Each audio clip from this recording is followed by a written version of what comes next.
السلام عليكم، اهلا بيكم في الحلقه الاولى من الكورس التاهيلي المتكامل سنه 2026. دخلت بقى كلية طبية ومتوتر هعمل ايه همشي ازاي، فاحنا عملنا لك الدليل اللي انت مستنيه اللي هيدلك على مسارك، سواء بقى كنت كلية طب بشري، كنت صيدلة، كنت علاج طبيعي، كنت طب اسنان، كنت تمريض، تكنولوجيا، علوم صحية طبية، كنت طب بيطري، كنت اي معهد من المعاهد الطبية، فخريطة مسارك عندنا. وتعالى اقول لك ايه سر ان اكتر من 90% من اللي خدوا معانا السنه اللي فاتت جابوا امتياز في السنه الاولى من كليتهم الطبيه، مع ان مش سهل انك تجيب امتياز في الاول لان كلنا بنبقى تايهين في الاول. فتعالى اقول لك احنا هنمشي مع بعض ازاي. عديت بدعوات الام بقى وجيت هنا كانت الانجليزي معاك فيه مشكله، ما تقلقش بالنسبه لمشكله الانجليزي. طب ليه؟ لان احنا حتى لو ما عدتش بالانجلش طول حياتك حرفيا بنديك المصطلحات بتاعت اول 3 سنين، مش الشويه السهلين اللي في الاول بس. وانت مش بتاخدهم بمبدا الحفظ، انت بتفهم المصطلح جه ازاي. واحنا بنقول لك طرق ربط مستحيل تنسى المصطلحات دي بيها، بس الفكره مش في المصطلحات لان دي حاجه عاديه وممكن تتعود عليها لوحدك. طيب هتخش الكليه وهيقابلك مشاكل في المواد اللي عندك في الكليه، هيتحل ازاي؟ ما تقلقش خالص، انا ودكتور حسام شارحين لك كل مواد كليتك كبيزكس، سواء اناتومي، هيستولوجي، فيسيولوجي، بايوكيمستري، ايمينولوجي، مايكروبيولوجي، كل المواد حرفيا اللي هتاخدها هتلاقينا شارحينها لك في الكورس. طب انا طالب داخل كليتي وما اعرفش عنها اي حاجه. ما تقلقش خالص، عاملين لك قسم اسمه كارير بودكاست، ده بنعمل بودكاست لقاءات ملهمه مع انجح شخصيات في مجالك، بيعرفك مستقبل كليتك والمسار بتاعها وتفهمها حرفيا من اول يوم انت داخل الكليه فيه، فبالتالي تعرف تتفوق وتتميز في مجالك. اول يوم هتلبس فيه البلطو هيواجهك حد يقول لك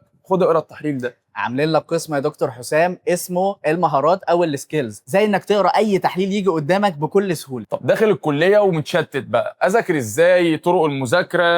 عاملين لك قسم اسمه تيبس فور اي بلس، بيعرفك فيها نصايح المذاكره ومصادر الامتحانات اللي تقدر تجيب بيها امتياز باذن الله، وبنناقش فيها كل المشاكل اللي هتواجهك اثناء سنواتك الدراسيه باذن الله. طب انا طالب دلوقتي ناسي اجهزه جسمي بتشتغل ازاي، ويعني ايه جهاز عصبي وجهاز هضمي. عاملين لك قسم نشرح لك فيه كل اجهزه جسم الانسان من الصفر، كانك ما عدتش على حاجه اسمها احياء او بيولوجي قبل كده. سبحان الله، اول يوم كليه يحصل قدامي موقف طارئ وحد يغمى عليه. بنفتح لك بقى كورس كاملا مجانا مع الكورس التأهيلي اسمه كورس الإسعافات الأولية، ده أكتر من 25 موقف متصور بطريقة بروفيشنال وكواليتي عالية جدا، بنعلمك فيه إزاي تتصرف في أي موقف يقابلك في حياتك حرفيا، سواء إغماء، حروق، كسور، أي موقف يقابلك في حياتك تعرف إنك تكون سبب في إنك تنقذ حياة إنسان بإذن الله سبحانه وتعالى. اعتقد بعد السبع حاجات اللي انت هتلاقيهم دول دليلك الشامل بقى معاك. وفي مفاجأة هتعرفوها أول ما تدخلوا تكلموا التيم بتاعنا النهاردة. هتلاقوا لينك التيم موجود في الوصف وفي التعليق المثبت. واول ما تدخلوا تكلموا التيم هيردوا عليكم في نفس الدقيقه يا دكاتره. احنا بنحبكم في الله، ويلا بينا نبدا الحلقه الاولى مع بعض. هنبدا بالحاجات المبسطه جدا جدا وبعدين نتطور بالمستوى عشان نبدا نشرح المواد والسيستمز الى اخره. السلام عليكم، عاملين ايه؟ يا رب تكونوا بخير. نورتونا يا جماعه، ويا رب دايما نشوفكم في افضل صحه وحال. جماعه، اي بيت عشان يتبني لازم يكون ليه اساس قوي، والا اذا هيقع. فان شاء الله الكورس ده هيكون بمثابه اساسك القوي او حجر الاساس اللي تقدر تبني عليه مستقبلك. وباذن الله يا دكتور حسام هدفنا مش ان هم يعدوا بس طول سنواتهم الدراسيه، لا، هدفنا انكم تتفوقوا طول سنواتك الدراسيه وتجيبوا امتياز زي ما بفضل الله اتخرجنا احنا الاثنين بامتياز. الحمد لله. فهدفنا انكم تكونوا احسن مننا باذن الله ان شاء الله. وعايز اقول لك على حاجه، عشان تعرف تعمل حاجه زي كده او تعرف تمشي في طريق، الافضل مش انك تسال ده وتسال ده وتسال ده وتبتدي رحلتك متاخر، الافضل يكون معاك جي بي اس، صح؟ اكيد. فان شاء الله الكورس ده يكون بمثابه الجي بي اس بتاعك اللي هياخدك من اول الطريق لاخره، اللي بعده مش تحتاج تسال اي حد ولا تحتاج اي حاجه تاني، لاني احنا بادئين من الصفر. من الصفر بالظبط. احنا يا دكتور حسام عايزين نبدا معاكم باذن الله من الصفر. قبل ما ندخل في علم التشريح والمواد كلها، هنشرح اناتومي وهيستولوجي، كل المواد حرفيا نبدا من الصفر، لان ده حجر الاساس اللي هنبني عليه. كانك ما عدتش اصلا على انجليزي ولا تعليم. انا عايزك لو ما دخلتش تعليم قبل كده اللي انت لا انت فاهم. تمام ان شاء الله. طيب بسم الله، هنبدا مع بعض الاساسيات من الصفر. عايزين نعرف دلوقتي اي مصطلح طبي بيتكون من 3 حاجات. الروت بتاع الكلمه اللي هو جذر الكلمه، هنفهم كل الكلام ده دلوقتي مع بعض بامثله. طيب روت او جذر الكلمه، والبريفكس. بريفكس دي حاجه بتتحط في اول الكلام فتغير معناها. سفكس حاجه تتحط في نهايه الكلام فتدي معنى معين. طيب زي ايه؟ عندك مثلا روت كلمه زي كلمه comfort. كلمه comfort يعني ايه؟ يعني راحه. لو حطيت لها able بقت comfortable، حاجه مريحه. طيب دلوقتي عايزين بقى نلعب في البريفكس. تمام، comfortable حاجه مريحه، لو حطيت لها ان في الاول بقت uncomfortable، بقت اتحولت من حاجه مريحه لحاجه غير مريحه. عندك كلمه مثلا زي ريجولار. ريجولار يعني ايه؟ يعني منتظم. لو حطيت لها اي وار في الاول بقت irregular، بقت ايه؟ بقت غير منتظم. قيس على كده حاجات كتيره. لما تلقط على الواي فاي بيقول لك connected to the internet. طيب لو ضفت لها this في الاول بقت disconnected to the internet، غير متصل. غير متصل. organized منظم، disorganized غير منظم، وهكذا. طيب عايزين نعرف بقى، يبقى احنا عرفنا دلوقتي ان اي مصطلح طبي بيتكون من 3 حاجات، اللي هو ايه؟ روت اللي هو جذر الكلمه، والبريفكس هيتحط في اول الكلام يغير المعنى، والسفكس حاجه تتحط في نهايه الكلام فتدي معنى معين. زي ايه مثلا؟ اي حاجه اخرها ايتس يبقى ايه؟ انفلاميشن او التهاب. لما اقول لك عمرايتس التهاب في عم، حساميتس التهاب في حسام، وهكذا. فاحنا هنبني المصطلحات بتاعتنا كلها على كده يا جماعه، ماشي؟ ما يهمنيش تعرف روت يعني ايه ولا بريفكس ولا سفكس يعني ايه، انا يهمني نفهم مع بعض بس. تمام؟ طيب ناخد مثال للبريفكس دلوقتي يا دكتور حسام. تمام. عندنا يوني وباي وتراي. تمام. اول حاجه اليوني، اي حاجه اولها يوني هتبقى معناها ايه؟ احادي. واحد او احادي. مثال مثلا انا عايزك تكون فاهم، يونيفورم اللي هو ايه؟ موحد. زي موحد. في المدرسه بيقول لك البس يونيفورم، مش ملاحظ ان اولها كلمه يوني عشان تديك معنى واحد؟ تمام. طيب يونيكورن اللي هو وحيد القرن. طيب يونت وحده، شايف كلها اولها واحد. يونيك وحيد او فريد من نوع، وحيد برضه. فبالتالي اي كلمه طبيه، لسه هنحول ده كله الكلام طبي طبعا، اي كلمه هنضيف لها يوني في الاول تفتكر اليونيفورم فيكون ايه؟ احادي. طيب عايزين تاني حاجه اللي هي باي، اللي هي ثنائي. باي افتكر احنا الاثنين بنعمل لبعض ايه؟ باي. احنا الاثنين بنعمل لبعض باي مما يعني زي ما انت. تمام. باي افتكر انا ودكتور حسام بنعمل لبعض باي. احنا الاثنين، فباي هنحطها في اول اي كلمه تدي معنى ثنائي. زي يا دكتور حسام بايسبس. باي ثنائي وسبس رؤوس. ليه سموها كده؟ عشان البايسبس. وريهم الباي بتاعتك ما شاء الله. راحت يا جدعان، ما شاء الله ما شاء الله. طيب بايسبس يبقى عضله ذات راسين. تفتكر الترايسبس اللي هي ورا دي سموها ترايسبس ليه؟ تراي ثلاثي عشان يبقى في عضله ذات 3 رؤوس بالظبط. لو قلت لك مثلا باي لينجوال، لو قلت لك لينجوال يعني لغه، لينجوال دي معناها لغه. باي لينجوال يعني بقى حد ده ايه؟ بيتكلم ثنائي اللغه، معاه لغتين. زينا احنا كده بالظبط. تمام. فاتفقنا يوني هنفتكر يونيفورم او يونت او اي حاجه معناها احادي. باي احنا الاثنين بنعمل لبعض باي ثنائي. تراي هناخدها دلوقتي، يلا سرسي. طيب ثانيه واحده. ماشي. طيب تراي نفتكر بقى تراينجل. عارف تراينجل اللي هو مثلث مش اوله تراي؟ او افتكرها مثلا 3 اللي هي 3 تراي او ايا كان. ترايسبس سميناها ترايسبس ليه؟ عشان عضله ذات 3 رؤوس. تمام. فاحنا كده معانا كلمات بسيطه جدا بنبني بيها يوني باي تراي. يوني هنفتكر ايه؟ يونيفورم. نفتكر يونيفورم مثلا فهي احادي. باي نفتكر احنا الاثنين لبعض باي يبقى باي يعني 2 ثنائي. تراي نفتكر الترايسبس مثلا او تراينجل. ده حتى الناس بيقول لك عليهم تريبلز، لما يكونوا 3 يقول لك عليهم تريبلز. فاهم؟ فاول حاجه اولها تراي ثلاثي. تمام. تعالى بقى نطبق ده كله في الايه؟ امثله في الطب. تمام. اول حاجه عندنا كلمه لاترال يعني في جانب. لما اقول لك الحاجه دي يوني، القلم ده مثلا يوني لاترال في جنب واحد، في جنب واحد. يوني احادي ولاترال جانب، فدي الحاجه دي في جانب واحد. طيب لو قلت لك الحاجه دي باي لاترال، حاجه باي لاترال، باي يعني 2 ولاترال جانب ففي الجانبين، الحاجه دي في الجانبين. تمام. لو قلت لك تراي جليسرايد، جليسرايد ده نوع من الدهون، فتراي جليسرايد نوع من الدهون الثلاثيه، الدهون الثلاثيه عشان اولها تراي. كل اللي احنا عملناه اللي احنا فاهمين، احنا مش حافظين حاجه، عارفين ان يوني احادي، باي ثنائي، وتراي ثلاثي، وعلى اساسها هنستنتج المصطلح. احنا مش عايزين نحفظ حاجه. بالظبط. تمام بالظبط. طيب عايزين نعرف دلوقتي بقى يا دكتور حسام الحركات. الحركات دي هم هياخدوها اول برضو ما يروحوا الكليه، والناس كتير بتتلخبط ما بينهم. فانت الاهم دلوقتي انك ابتديت خالص، يعني ابتدينا معاك من جذر الكلمه. يعني الكلمه الطبيه اصلا بتتكون من ايه؟ روت، بريفكس suffix. عرفت خلاص الكلمه عامه في الطب او في المجال الطبي او في اي مجال عامه داخل الكليه بتتكون من ايه. تعال نبدا بقى يعني نعلى بقى تدريجي كده شويه ونخش لك بالحركات البدائيه اللي انت لازم تبتدي بيها وتكون عارفها. عايزين في 5 دقايق باذن الله الناس تعرفها باذن الله. يلا بينا يلا بينا. يلا بينا. بدل ما نقعد نحفظ كل كلمه، احنا عايزين نعرف الكلمه وعكسها. تمام. عارف يا دكتور حسام، يعني نبدا مثلا بفليكشن واكستنشن. تمام. عارف يا دكتور حسام لما مثلا وقت الفرح وكده مش بيروحوا للميك اب ارتست يعملوا مش عارف فلاشر وبلاشر وايلاينر واي شادو وتعمل لك اكستنشن في الشعر بتاعها، بتبقى ده ما بيبقاش شعرها، خلي بالك بيبقى ايه؟ حاسب حضرتك بيبقى اكستنشن. تمام. فالاكستنشن بتعمله عشان تفرد او تطول شعرها. تمام. او حتى يقول لك ايه ده مش شعرها، ده اكستنشن. ده اكستنشن يعني بتطول شعرها، فاكستنشن معناها يفرد. تمام. عكسها فليكشن يتني. فانا كده بنعمل ايه؟ اكستنشن للكوع، للالبو جوينت. تمام كده اكستنشن، كده فليكشن. برافو عليك. يبقى احنا عرفنا اكستنشن يفرد، العكس فليكشن يتني. طيب هنراجع ده كله مع بعض، فنركز مع بعض يا جماعه. طيب عايزين نعرف ابدكشن وادكشن يا دكتور حسام. تمام مفيش مشكله. طيب شايفين ابدكشن اولها ايه؟ ابد.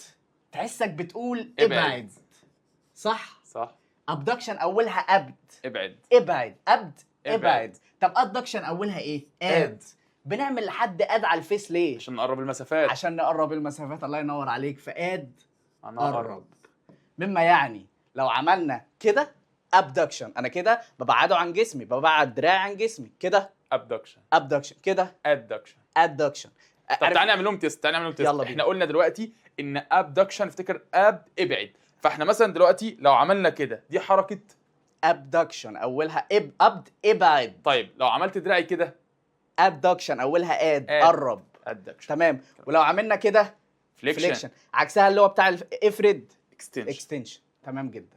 عايزين نعرف برونيشن وسوباينيشن. تمام. طيب سوباينيشن اصلا تحس انك بتقول سبحان الله. صح.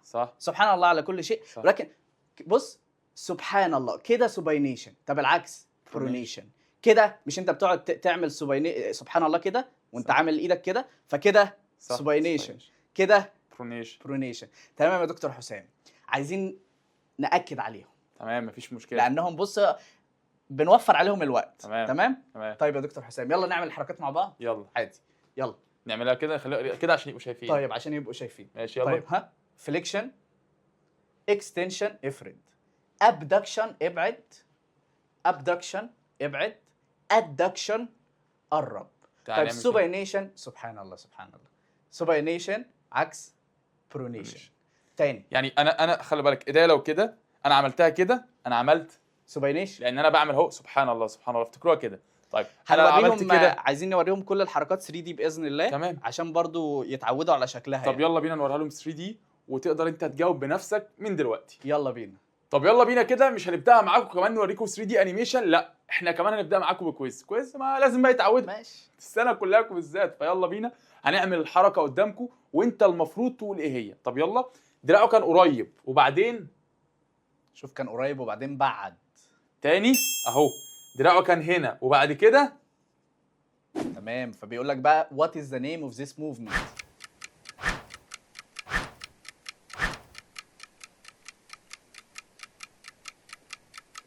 adduction، لان هو ابعد. بص تاني، كان قريب. الموفمنت ان دراعه اهو كان قريب وبعدين ابعد، فدي كده دراعه بعد عن جسمه. فتمام. طب دلوقتي نعكس بقى. دلوقتي لو دراعه بعيد وعايزين نقربه، يعني اتجاه الحركه كده.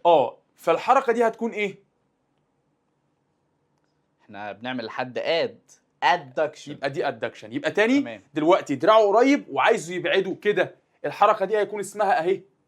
اسمها ايه دي كده؟ ايه؟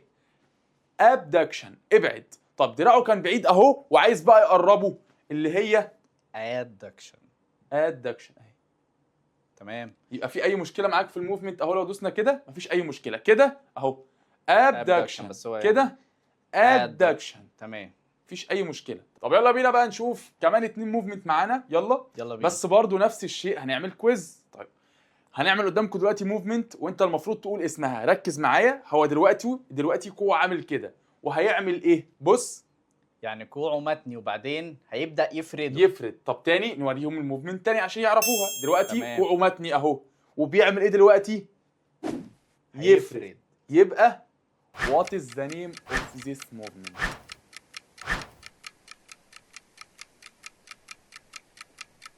اكستنشن. لان تمام. احنا قلنا اكستنشن يعني يفرد. حتى احنا بنقول ايه، افتكرها كده بالست اللي فارده شعرها كده تقول ده عامله اكستنشن. تمام. طب يلا. عايزين برضو نوضح يا دكتور حسام ان تمام. فليكشن واكستنشن مش مقتصره على الالبو جوينت او مفصل الكوع، لا ده احنا ممكن نعملها في اي مفصل عادي. تمام بالظبط. هو يعني كلمه فليكشن معناها ان هو يتني الحركة حاجه نفسها. يتني حاجه بالظبط. الحركه. واكستنشن معناها يفرد. يعني انا ممكن اقول مثلا برضو نفس الشيء اطبقه على مفصل الركبه. بالظبط. تمام، اللي هو فليكشن اكستنشن. برضو نفس الشيء، اي مفصل عندك في جسمك بقول تاني وفرد. فانا بتكلم بس احنا مش هنشرحه لك على مفصل الكوع. فيلا بينا كده نشوف. وفي مفاصل تعمل حركات، مفاصل تانية ما تعرفش تعمل نفس الحركات. هم كده خدوا في ثانويه عامه، سواء اللي كنت بيولوجي او الناس اللي كانت واخده احياء، خد طبعا انواع المفاصل، ان في مفاصل زلاليه بتتحرك في اتجاه واحد، وفي مفاصل بتتحرك في اكتر من اتجاه، وخدت غضروفيه، وخدت ان في مفاصل زلاليه مش بتتحرك خالص. فدكتور عمرو يقول لك يعني في مفاصل ما بتتحركش يعني كده.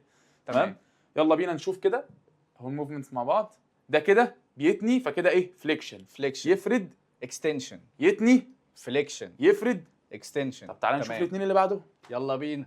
طب يلا نخش على اخر 2 موفمنت معانا. يلا دلوقتي برضو نفس الشيء، في كويز. شوف نفسك هتعرف اسم الموفمنت ولا لا. تمام. يلا بينا. دلوقتي هو دي عامله كده، دي عامله كده اهو، مديك ظهر ايده. ودلوقتي انه المفروض هيعمل ايه؟ اهو تاني نرجع تاني. المفروض دلوقتي ايده عامله كده. ورينا دكتور عمرو معاهم. تمام. ايده عامله كده. دلوقتي هو بيلف ايده كده. فاسم الموفمنت دي ايه بقى؟ What is the name of this movement؟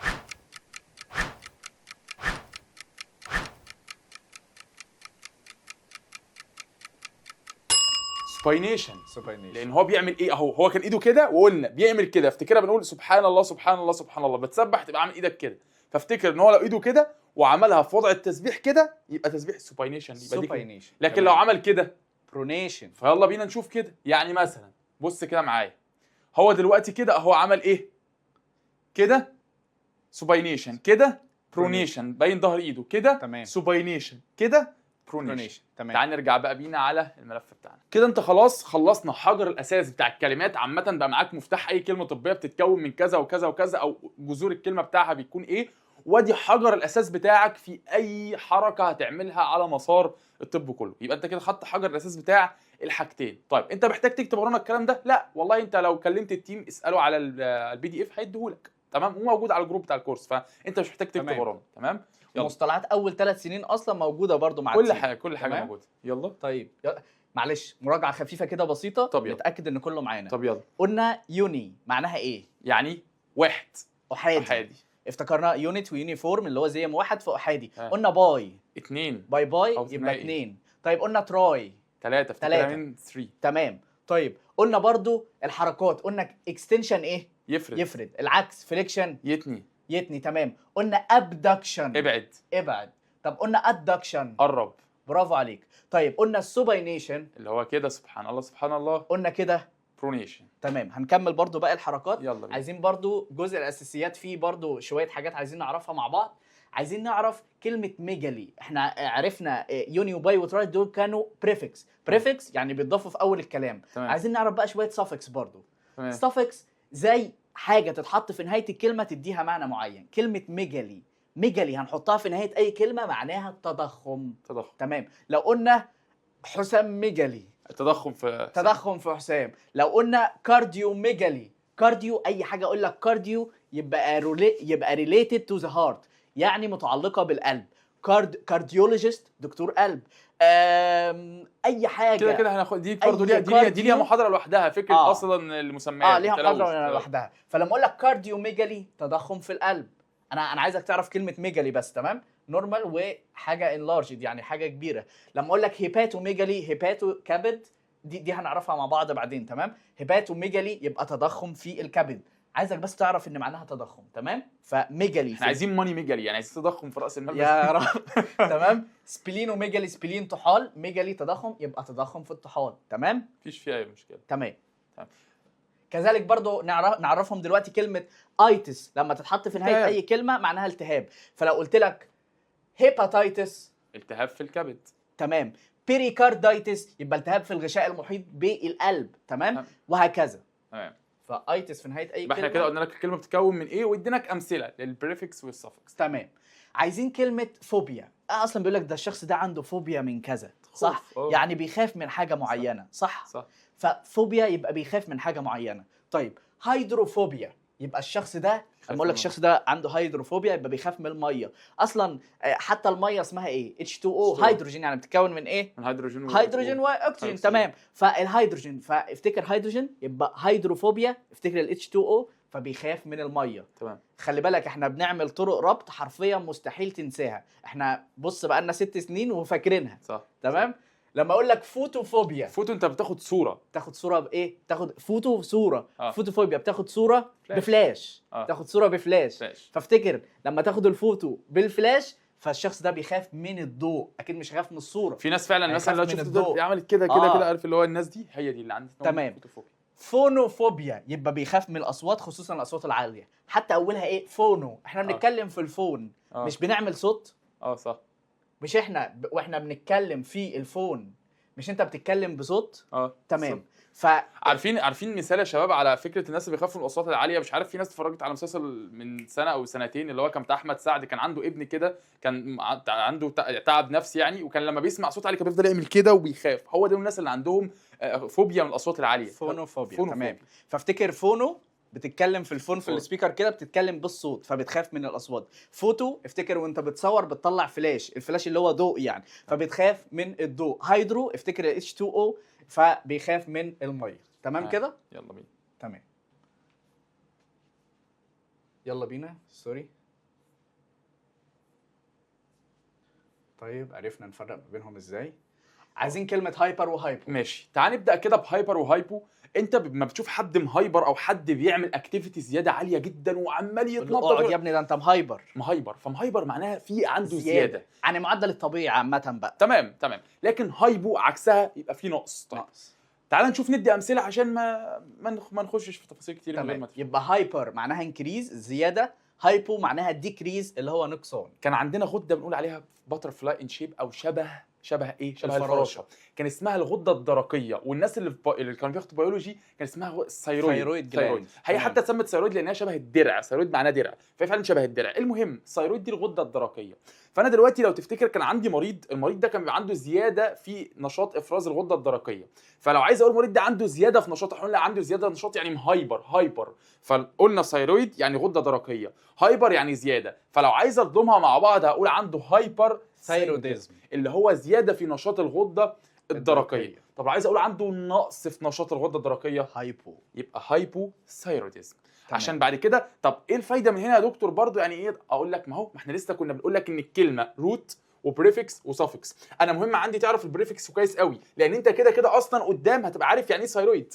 يعني انت قدام هتبقى عارف يعني ايه ثيرويد. فلما تشوف كلمه هايبر ثيرويدزم فانت خلاص انت بقيت مترجم. ثيرويد يعني غده درقيه. انا بعت لهم ملف في الجروب فيه كل الكلمات حرفيا ونقراها مع بعض ونعمل كل حاجه بالظبط. فانت عارف مثلا كلمه ثيرويد شفت قبلها هايبر يبقى خلاص في زياده في الغده الدرقيه او زياده نشاط الغده. هايبر وهايبو هتكمل معاك بص طول العمر. بص هايبر تنشن يعني ضغط، هايبر زياده اللي عنده ضغط عالي، ارتفاع الضغط. هايبوتنشن عنده انخفاض الضغط. هايبر كاليميا يبقى ارتفاع مستوى البوتاسيوم في الدم. هايبر ماجنيزيميا يبقى ارتفاع مستوى المغنيسيوم في الدم. هايبوماجنيزيميا يبقى انخفاض مستوى المغنيسيوم في الدم، وهكذا. الموضوع بيمشي سلس كده بسيط. تمام. ادي اهو الهايبر ثيروديزم والهايبوثيروديزم. تمام. وادي اهو هايبر تنشن معناها ارتفاع في ضغط الدم، هايبوتنشن انخفاض في ضغط الدم. عايزين نعرف بقى كلمه سوبرا وانفرا. سوبرا معناها مصر ولا سوبرا الخيمه؟ ايه سوبرا مصر ولا سوبرا الخيمه؟ انا اسف يا جدعان والله العظيم، يعني ده انا كنت بفكر ان هو بس. انت كده قلبت احمد سعد بجد. انا اسف والله، حقكم عليا يا جدعان والله، على دماغي ده مش كده خالص. انا اسف والله يا جدعان. طيب عندنا سوبرا وانفرا. تمام. سوبرا يعني فوق، انفرا معناها تحت. افتكر كده دايما بان الشخص السوبر هو الشخص اللي فوق. سوبر معناها فوق. تمام. ما سوبر مان فوق. تمام. فسوبرا فوق. تمام. كذلك سوبيريور احنا عارفين انها فوق. تمام. فانا كان عندي لو تفتكر كان عندي عظمه هنا اسمها عظمه الترقوه. فلو عايز اقول اللي فوق الترقوه هقول سوبرا كلافيكولار، تمام. لو عايز اقول اللي تحت الترقوه هقول انفرا كلافيكولار. في مشكله؟ يبقى انت عندك اهو خدت سوبرا وانفرا، فيهم اي مشكله؟ عندك سوبيريور وانفيريور، سوبيريور فوق انفيريور تحت. لما نيجي نحطهم في اول الكلام بنقول سوبرا كذا وانفرا كذا. تمام. طيب يبقى انا مهم عندي جدا لحد دلوقتي ان انا قلت لك اصل الكلمه عندي روت وبريفكس الحاجه اللي قبلها وسافكس الحاجه اللي بعدها. انا بقالي شويه عمال ماشي معاك في خطى اقول لك شويه بريفكس، عمال اقول لك الحاجات اللي بتيجي في الاول زي ما قلنا يوني باي وتراي، وزي ما قلنا هايبو وهايبر، وادينا اهو بقول لك سوبرا وانفرا. انا مش مهم عندي الكلمه كلها، انا مهم عندي تستنتج الكلمه نفسها.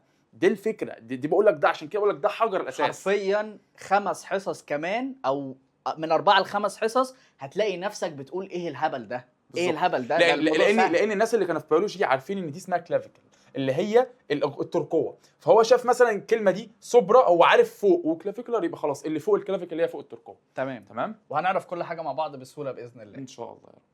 طيب حاجه بسيطه عايزين نعرفها مع بعض دلوقتي، انترا واكسترا. تمام. انترا تحسك عارف الكيبورد بتاع اللابتوب او الكمبيوتر مش عليه انتر، برافو عليك، انتر ادخال. فانتر مع انترا معناها داخل، بس انترا دي بالاي طبعا. تمام. انترا داخل، عكسها بقى اكسترا خارج. تمام. اكسترا دي تحسها جايه من ايه؟ من اكزيت اللي هو خروج. اكزيت اللي برضو على نفس الكيبورد بتلاقي ايه، عايز تخرج من حاجه بتدوس اكزيت. فتمام. فانترا داخل، اكسترا خارج. تمام. عايزين نعرف بقى يا دكتور حسام الفرق دلوقتي، نعرفه مع بعض، ركزوا عشان الكويز. تمام. ما بين انترا اند انتر. عشان في ناس لسه مش هما لسه فعلا. تمام. بص لو قلنا مع بعض دلوقتي ان دي ايه، ان دي سيل مثلا. تمام. خليه. الخليه دي حطيت لك جواها حاجه اللي هي الحته دي. تمام. فالحاجه اللي انا حطيتها دي انترا سيلولار. سيل يعني خليه، سيلولار برضو خليه. تمام. انترا سيلولار يبقى الحاجه دي ايه؟ اللي هي جوه الخليه اهو. تمام. الحاجه دي جوه الخليه فاقول لك انترا سيلولار. لكن مثلا لو قلت لك ان في سائل كده اسمه انتر سيلولار فلويد، بين الخلايا، دي خليه ودي خليه. تمام. السائل ده بقى هل هو جوه اي خليه منهم ولا السائل ده تمام بينهم ولا ما بينهم؟ البتاع ده ما بينهم، فده انتر. فانترا داخل، انتر ما بين. تمام. لو حطينا فلويد هنا في الخليه دي فهنقول عليه انترا سيلولار فلويد، انترا داخل. لكن السائل اللي ما بين الخليتين لا اللي ما بين الخليتين بينهم هو كده. خلي بالك ان هنا عندي ثانيه واحده. تمام ماشي. ان انا هقول دي اللي هي بين شيئين، لكن دي انترا داخل. هناك فرق خلي بالك بين الاثنين. تمام. عشان الناس بتتلخبط ما بينهم. تمام. واحنا حتى ان شاء الله المحاضره الجايه عايزين نبعت لهم PDF كل الاختصارات، نشرح لهم كل الاختصارات اللي هيعدي عليهم. طالعين لسه اهو بنطلع في المستوى مع بعض. تمام. يلا بينا. طيب عايزين برضو هيبان هنا في الشكل انترا داخل زي ما قلنا، وانتر ما بين. بقول لك اهو انترا سيلولار فلويد سائل، سيلولار خليه جايه من سيل اللي هي خليه يعني، انترا سيلولار فلويد يبقى سائل داخل الخليه انترا. لكن انتر سائل ما بين الخلايا. تمام.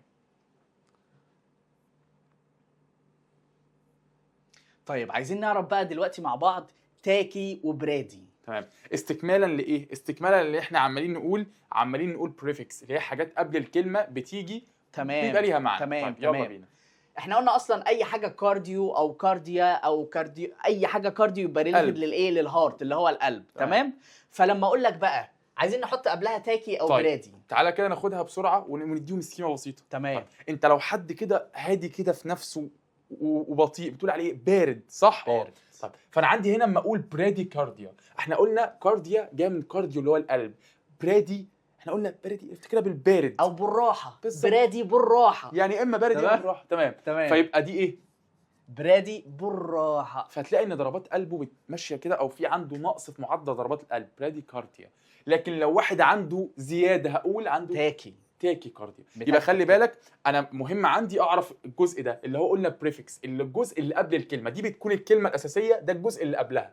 مهم عندي احنا لسه خدنا قلنا تاني باي وتراي ويوني، تمام وسوبرا وانفرا، وعرفنا هايبر وهايبو، وعرفنا حاجات كتيره دي كلها بريفكس. بريفكس. تمام. فاحنا عرفنا ان برادي كارديا معناه سلو هارت ريت، يعني معدل ضربات القلب بطيء. تمام. يبقى نقص في معدل ضربات القلب. تاكي زياده يبقى رابيد يعني حاجه سريعه. هارت ريت اللي هو معدل ضربات القلب يعني. تمام. فتاكي برادي اللي يهمني دلوقتي برادي بالراحه بطيء. ده حتى جاي من بطيء. برادي بطيء بارد بالراحه. يا عم سكمها زي ما انت عايز، المهم اللي انت تعرفها. تاكي سريع. تمام. هو معدل ضربات القلب الطبيعي اصلا كام يا دكتور حسام؟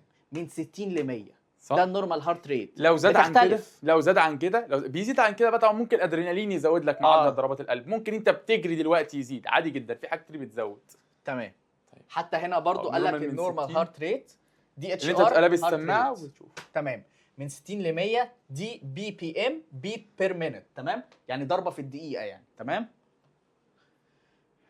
طيب هايبرتنشن وهايبرثايروديز. عرفنا ان هايبر اعلى من الطبيعي، قلناها اوريدي. عرفنا ان هايبو اقل من الطبيعي، عرفناها برضو. كلمه بري وكلمه بوست.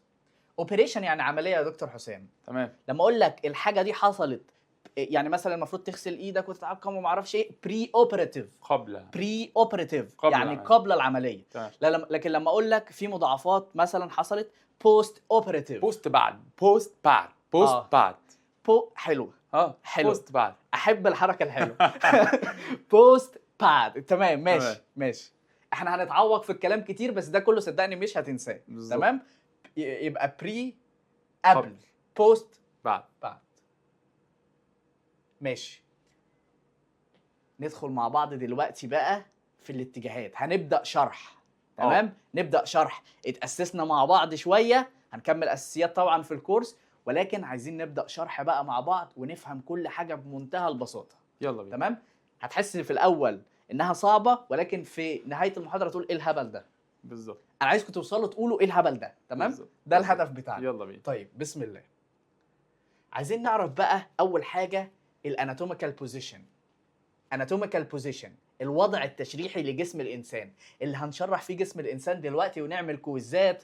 وبص هنروق الدنيا باذن الله. اول حاجه استاذنك يا دكتور حسام نوريهم بس الكلام الاول. تمام. تمام. اول حاجه يا دكتور حسام عندنا 4 شروط عشان نقول للانسان ده في الوضع التشريحي. تمام. اول حاجه the person is standing erect، يعني الشخص واقف بشكل مستقيم، يعني مش قاعد. يعني اقف يا دكتور حسام. دكتور حسام كده ايه؟ واقف بشكل مستقيم. بس هل ينطبق عليا ان انا اكون واقف في البوزيشن اللي احنا بنتكلم عنه؟ لا، لان انا قلت لك في 4 شروط، انا كده اطبق منهم شرط ان انا واقف ستاندنج ايركت مستقيم. The person is standing erect يعني الشخص واقف بشكل مستقيم. تمام. تاني حاجة eyes and palm of hand facing forward، يعني عيونه وبالم اوف هاند اللي هو باطن او راحة الايد اللي هي هنا يا جماعة اللي هو ده، فيسنج فورورد يعني باصص لقدام. اعملها لهم كده يا دكتور حسام. تمام اهو. ايز باصص لقدام، باصص لهم قدام اهو، وبالم اوف هاند هم مش شايفينها نرفعها سنة كده بس. طبعا ده المفروض تكون المفروض لتحت. تمام. انا عامل كده دلوقتي، يكون عامل كده. تمام. يبقى الايز عيونه والبالم اوف هاند فيسنج فورورد باصين لقدام. كل حاجة هتلاقيها باصة لقدام دلوقتي. تمام. arms are straight by sides، يعني الاذرع بتوعه دراعاته يعني ما ينفعش يكون عامل كده. يعني ما ينفعش يكون واقف كده، يكونوا مستقيمين. وباي سايدز يعني في الجناب. تمام. are straight by sides. اخر حاجه legs are closed together، يعني رجلين الاثنين قريبين من بعض. من بعض. تمام. يبقى احنا كده بص، عندك ال4 شروط دول، لو في شرط منهم فقد خلاص. يعني ما ينفعش مثلا الشخص يكون قاعد مثلا مقرفص ولكن عامل ايده كده وباصص قدام، لا خلاص كنسل كل حاجه. تمام. لازم ال4 مع بعض. نراجع ال4 شروط مع بعض. تمام. يلا بينا. اول حاجه the person is standing erect، طب نكملها له. مستقيم. لازم ايديه. تمام. لازم الايز والبالم اوف هاند اللي هو باطن او راحه الايد. خلي بالك ظهر ايدك اسمه الدورسم اوف هاند. ظهر الايد اسمه الدورسم. خليها في حتتها. تمام. خلينا هنقولها في حتتها، لكن دي بالم اوف هاند باطن او راحه الايد. فاول شرط انا مطبقه the person is standing erect. تمام. واقف بشكل مستقيم. eyes and palm of hand facing forward. المفروض اكون عامل كده. تمام كده. امسك القلم ثانيه. تمام. بس ايديك لازم ايديا اهو. تكون نخش هنا على الشرط الثالث straight by sides. تمام. لازم تكون جنبه. اخر حاجه بص تحت على رجله، ما ينفعش يكون رجله عامله كده، رجله مثلا بعيده، بعيد لا، لا لازم يكون قريبين من بعض. كلوز توجذر يعني الليجز الرجلي الاثنين قريبين من بعض. ده كده الوضع التشريحي اللي احنا بناء عليه هنمشي بعد كده في الاناتومي او علم التشريح. تمام. امسك سلاح. قبل ما نقسم جسم الانسان لمستويات وهكذا وندخل في علم التشريح مع بعض، عايزين برضو نتاكد هل الشخص ده في الاناتوميكال بوزيشن، في الوضع التشريحي، اناتوميكال تشريحي بوزيشن وضع، هل هو في الاناتوميكال بوزيشن؟ نراجع الاربع شروط مع بعض.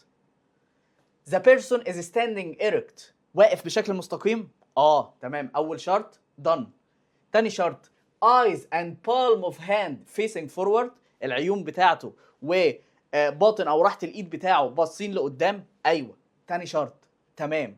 تالت شرط arms are straight by sides، تمام، الاذرع بتاعه بشكل مستقيمه وفي الجانبين، المفروض يكونوا بالجانبين اكتر من كده شويه. تمام.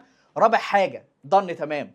رابع حاجه legs are closed together، يعني الرجلين الاثنين قريبين من بعض، هم فعلا قريبين من بعض، فده تمام، ده الوضع التشريحي. طب خلينا اتكلم معاك انا ليه دلوقتي بعد ما خلصت الوضع التشريحي هكلمك على مستويات الجسم، او ليه بقسم الجسم بالشكل ده. قبل ما اخش على مستويات الجسم خليني اقول لك ايه الفكره من ان اقول لك ان انا دلوقتي عندك جسمك في وضع ان جسمك بيكون مقسوم فيه كده، لا وضع جسمك بيكون مقسوم فيه كده، لا وضع جسمك مقسوم فيه نصين من تحت. ايه الفكره؟ هقول لك الفكره هيفيدك في حاجتين.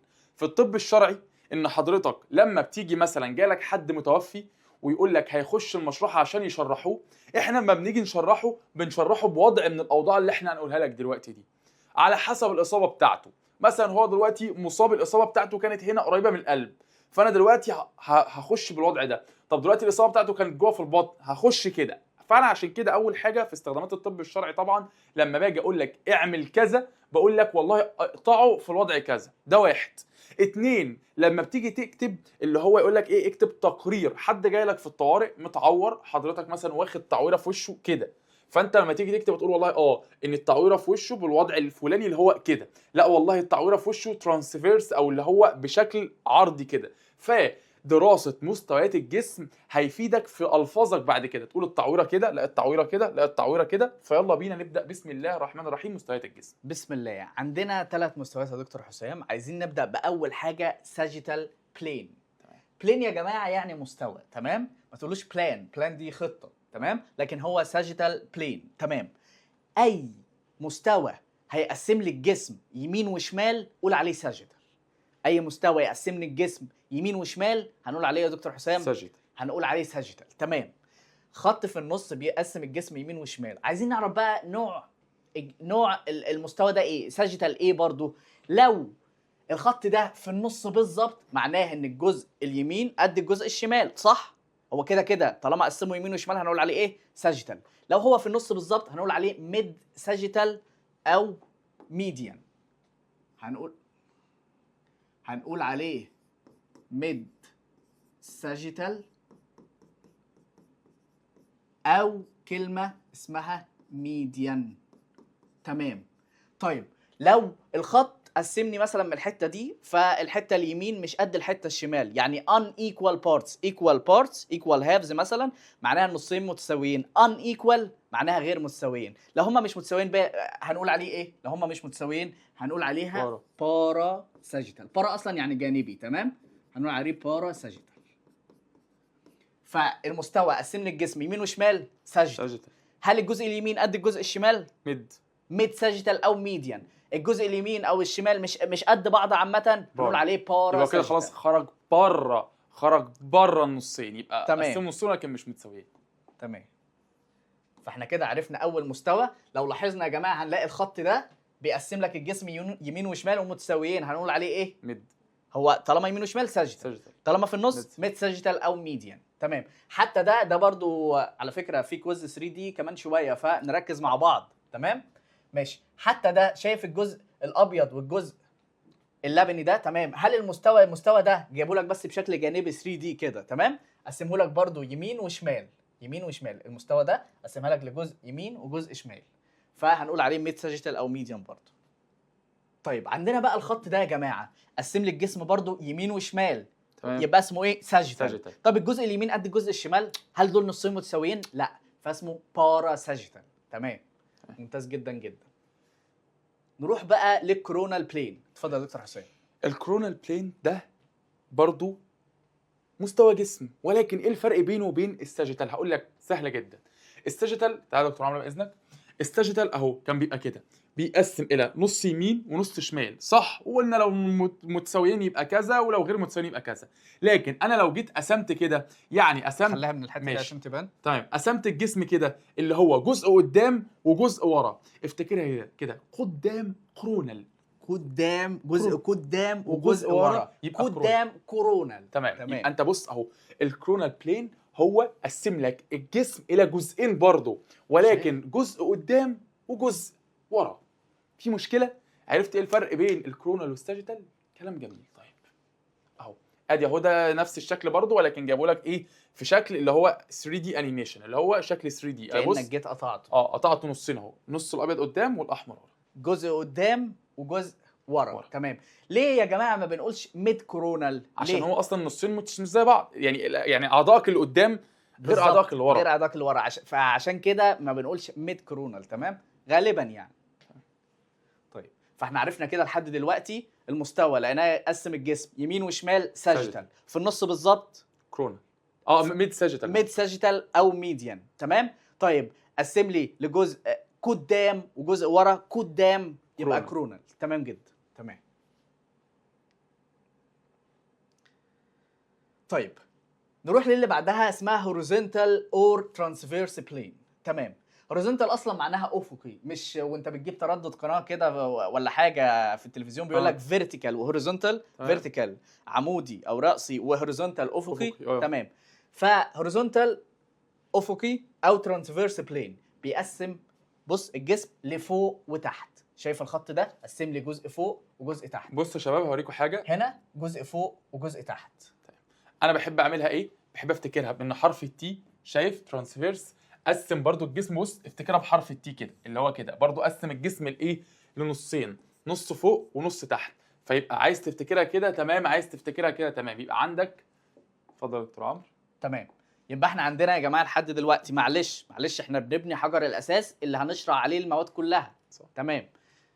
دلوقتي مستوى قسم لي جسمي ليمين وشمال، ساجيتال. طيب الخط او المستوى قسمه لي في النص بالظبط، يعني الجزء اليمين قد الجزء الشمال، ميد ساجيتال او ميديان. طيب الجزء اليمين مش قد الجزء الشمال، بارا ساجيتال. تمام. طب المستوى قسم لي الجسم الجزء قدام وجزء ورا، كورونال. قدام ورا، قدام كورونال. تمام. طيب جيت خط في النص كده او مستوى في النص قسم لي جزء فوق وجزء تحت، هوريزونتال او ترانسفيرس بلين. عايزين نوريها لهم برضه بشكل 3 دي. طب يلا بينا ونختبرهم بالمره. يلا بينا. يلا يا شباب بقى نشوف مع بعض 3 دي انيميشن للبلينز، ولكن نبدا باول واحد وهو الكويز اللي الطبيعي بنعمله، وهو شفت المستوى ده زي ما انت شايف كده قاسم الجسم الى نصين، نص يمين نص شمال، وبالمناسبه قاسمهم بالتساوي. يعني بص اهو بالتساوي، جاء على المناخير حتى المنخر قاسم المستوى الازرق بالظبط، اليمين قد الشمال. فما اسم هذا المستوى؟ يلا بينا.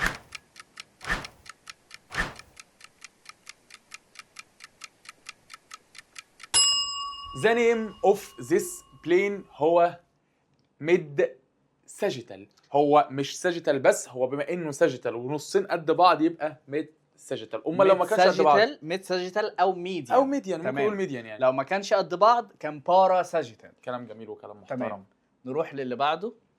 ده مثلا يا دكتور حسام اهو، خلينا نجيبه من الجزء ده.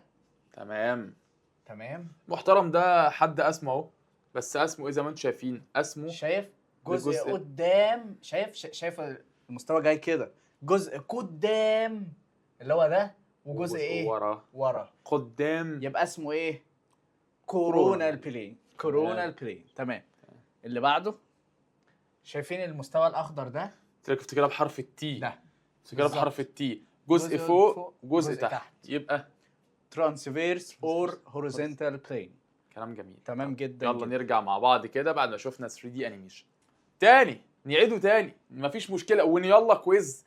بص كده على اول واحد اهو، ده والله مقسم لي الجسم لجزء فوق وجزء تحت وشبه حرف التي، يبقى ده ترانسفيرس او هوريزونتال. طيب تعالى نبص على ده. تاني واحد ده والله مقسم لي الجسم لنصين، كلام جميل، ولكن نصين، نص يمين ونص شمال قد بعض، يبقى ميد ساجيتال. طب كلام جميل. نيجي لده. الراجل ده والله عامل حاجه جميله جدا، مقسم لي الجسم الى جزء قدام وجزء ورا، يبقى ده كرونال. طيب ده كرونال، طب ده ساجيتال، طب ده ترانسفيرس. في اي مشكله؟ اهو مفيش ادنى مشكله. كمل يا دكتور عمرو. القاعده بتاعتنا يا جماعه بكل بساطه يمين وشمال ساجيتال، في النص بالظبط ميد ساجيتال او ميديان، مش في النص بارا ساجيتال، قدام وورا كورونال، فوق وتحت ترانسفيرس او هوريزونتال، بكل بساطه. تمام. طيب عايزين بقى نعرف دلوقتي مع بعض برضو قدام وورا. اكتر مصطلحات تشوفون في حياتكم. في حياتكم طبعا. احنا بنبدأ من الصفر يا جماعة وهنتطور عشان ندخل على شرح المواد. تمام؟ تمام. قدام اسمها امام، حتى امام anterior، امام anterior. طب ورا posterior. تمام، يبقى قدام او امام anterior. anterior. امام anterior، ورا posterior. يعني بالنسبة لايدي دي مثلا لو حطيت القلم ده قدام anterior. بالنسبة لايدي القلم ده anterior. طب كده posterior. تمام. طيب فوق وتحت. فوق superior، اصلا سوبر سما، تحس ان هو في السما. سوبر، ما اي حاجه سوبر فوق، ففوق superior، تحت inferior. تمام. فبالنسبه لايدي احنا قلنا كده قدام anterior، ورا posterior، فوق superior، تحت inferior. طب يا شباب بس عايزين نوضح حاجه عشان انتم ممكن يختلط عليكم الامر في الاختلاف بين superior وانفيريور. ولما كنا بنقول سوبرا وانفرا، انا لما بقول سوبرا وانفرا بلضمها في كلمه كمان. يعني لما قلت سوبرا كلافيكولار عايز اقول اللي فوق الكلافيكل او فوق الترقوه، لكن في كلمه سوبيريور معناها فوق لوحدها. فاهمين؟ يعني مثلا انا ممكن اقول لك my nose is superior to my mouth، يعني المناخير بتاعي فوق البق، وماي ماوس is inferior to my nose، يعني البق بتاعي تحت مناخيري، وهكذا. فخلي بالك بس من الفرق بين سوبرا وسوبيريور. سوبيريور بتيجي لوحدها كمعنى فوق، لكن لو عايز اقول فوق حاجه بقول سوبرا والحاجه. فاهمين؟ طيب تمام جدا. طيب عايزين نعرف بقى، عرفنا anterior امام، ورا posterior، فوق superior، تحت inferior. طيب بصوا يا جماعه، لو اعتبرنا ان ده مصدر الطرف او نقطه الاصل اللي حددناها، وحددنا نقطتين، تمام؟ ركزوا معايا جدا. نقطه هنا عند الكوع، ونقطه عند الريست A و B. فبقول لك بروكسيمال، لما اقول على النقطه دي انها بروكسيمال يبقى هي قريبه من نقطه الاصل او مصدر الطرف. طيب ديستال، بعيده عن مصدر الطرف. طيب بروكسيمال اصلا جايه من كلمه يعني approximation يعني تقريب او هكذا يعني. تمام. ديستال بعيده، افتكرها من ديستانس برضه. ديستانس يعني مسافه، ديستال يعني حاجه بعيده يعني. تمام. ديستانت اصلا يعني حاجه بعيده. تمام. فبروكسيمال قريبه من نقطه الاصل، ديستال بعيده عن نقطه الاصل. فكده لما اقول لك نقطتين A و B، تمام، عندنا نقطتين A و B، انهي فيهم البروكسيمال وانهي فيهم الديستال؟ بروكسيمال. اكيد الاي، برافو عليكم، هي البروكسيمال، والبي شايفين المسافه اكبر هي الديستال. كذلك لو حددنا هنا هي نقطه الاصل بتاعتنا او مصدر الطرف، تمام، وحددنا نقطه عند الني اللي هي الركبه، ونقطه عند الانكل اللي هو الكاحل، تمام، انهي فيهم البروكسيمال وانهي فيهم الديستال؟ تمام. ايه هي البروكسيمال وبي هي الديستال. شايفين المسافه هنا صغيره لكن المسافه هنا بعيده. كلام ممتاز جدا جدا. عرفنا لحد دلوقتي anterior قدام، ورا posterior، فوق superior، تحت inferior، نقطة قريبة من نقطة الأصل proximal، بعيدة distal. طيب. اللي بعده. جميل. حسب كده دكتور عمرو ثانية. تمام. عندنا medial ولاترال. medial قريبة من خط النص، من خط النص، نفهم التعريف مش نحفظه. ولاترال بعيدة عن خط النص. مما يعني لو الخط الأزرق ده هو الخط اللي في النص، وحددت لك نقطتين، نقطة هنا مثلا A ونقطة هنا B، أنهي فيهم الميديال وأنهي فيهم اللاترال؟ أكيد A، شايف هي اللي قريبة أهي من خط النص، اما بي شايف مسافه طويله ما بينها وما بين خط النص هي اللاترال. ده انت تعملها على اي نقطه. انت طب بص، عارفين يا شباب، هقول لكم حاجه بمناسبه الاحياء وبمناسبه البيولوجي، خدناها كتير قوي لما كنا بنقول خارجي وداخلي، ده معناها برضو او ده فيما معناه. لما بنفتكر كده كان عندي العظمه اللي هنا ناحيه الصباع الكبير اللي كان اسمها ايه؟ القعبره، وعندي هنا دي عظمه الزند. لو عايز اقول في دي مثلا هقول عليها ايه؟ دي الاقرب للميديال او دي قريبه من خط النص، عكس دي اللاترال الخارجيه. فاهمين؟ تمام. طيب. حتى في سؤال كان بيجي، خلي بالكم عشان الام اس كيو احنا هنحل 17 18 سؤال مع بعض، فعايزين نكون كل حاجه بيرفكت. حتى لو جه يختبرك اللي انت فاهم ولا لا، وقال لك في الرجل بتاعتك خلي بالك هو واقف في الوضع التشريحي، ملاحظين ان كل حاجه بنعملها تبعا للاناتوميكال بوزيشن او الوضع التشريحي فعلا. تمام. شايف لو حدد لك نقطتين، انا عايز الحته دي ثانيه. هي اخرها. طيب انزل لتحت. طيب لو حدد لك نقطتين، نقطة عند الصباع الكبير ونقطة عند الصباع الصغير، انهي فيهم الميديال وانهي فيهم اللاترال؟ خلي بالك الصباع الكبير هتلاقيه الاقرب لخط النص، وانت واقف كده بص على رجلك هتلاقي الصباع الكبير هو الاقرب لخط النص والصباع الصغير هو الابعد عن خط النص، فبالتالي البيج تو هو اللي هيكون ميديال بالنسبة للليتل تو اللي هو اللي في الاخر. تمام جدا. احنا كده فهمنا المعنى بتاعهم. عايزين نعرف superficial and deep. طيب نيجي للسوبرفيشال اند ديب، نرجع تاني. سوري. ماشي. انا دلوقتي هل سمعت قبل كده عن الكلمه دي او شفتها في اي حاجه؟ ما اعتقدش، يعني حتى بحاول كده اقرب لها مش لاقي. طيب سمعت عن كلمه ديب قبل كده؟ سمعت عن كلمه ديب قبل كده لما كنا بنقول ان هي عميق. اعتقد ناس كتير منكم خدوها في الانجليش، كلمه ديب معناها عميق، صح؟ فسوبرفيشال عكسها بقى، اللي هو حاجه سطحيه. حاجه سطحيه. حتى السوبرفيشال بتبدا بالاس، سطحيه بالظبط. بتبدا بسي، سوبرفيشال سطحيه. عكس الانسان الديب يقول لك ده ديب، ده عميق، ده ديب. تمام. تمام. طب ايه الفرق بينهم او اي حاجه؟ الفرق والله ان انا مثلا لو دلوقتي اهو انا في الوضع التشريحي وعندي حاجه مثلا هنا يا شباب وعندي حاجه هنا كده. طب تعالى نشوف. انا دلوقتي عندي هقول لك ان دي A لكن دي B.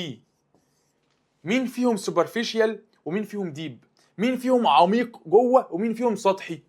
ها؟ لا والله اهو. يبقى انا عندي ايه دي اللي هي سوبرفيشال لان دي اللي سطحيه، لكن بي دي اهي دي اللي هتكون ديب لان دي هي اللي ايه؟ عميقه. يبقى ده الفرق ايه بين سوبرفيشال وديب، سواء عميق او سطحي، وفهمتك ايه الفكره وبنجيبها ازاي. تمام يا دكتور حسام. عايزين بس نتاكد انهم عارفينها 100%. لو قلت لك دول 3 طبقات مثلا، 3 طبقات عندنا في الجسم كده، طبعا سطحي كده ايه بنروح ناحيه العمق A و B و C، فانا ممكن كده اقول لك انهي فيهم الموست سوبرفيشال، يعني اكتر واحده سطحيه ايه؟ A. تمام. انهي واحده الموست ديب؟ C. انهي واحده انترميديت في النص؟ B. بالنسبه ل C، بالنسبه ل B A deep. C is deep to B، اما B is superficial to C، وهكذا. تمام. تمام ممتاز جدا. تعال ناخد بقى ايه كل حاجه تانية كده في صوره اختبار ونقولهم. ثانيه واحده. دي بس شويه بوزيشنز هنعرفها. ماشي نرجع تاني. ده كده دلوقتي احنا لسه قايلين ده الوضع بتاعنا اللي هو كان الاناتوميكال بوزيشن اللي هو erect position anatomical position، بيقول لك واقف بشكل مستقيم يعني. ده دلوقتي انا مش عارف ايه دي، ولكن لو تفتكر كنت بقول لك ان ايدك اهي لما بيكون بطن ايدك تحت كنت انت كده بتبقى عامل ايه؟ برونيشن.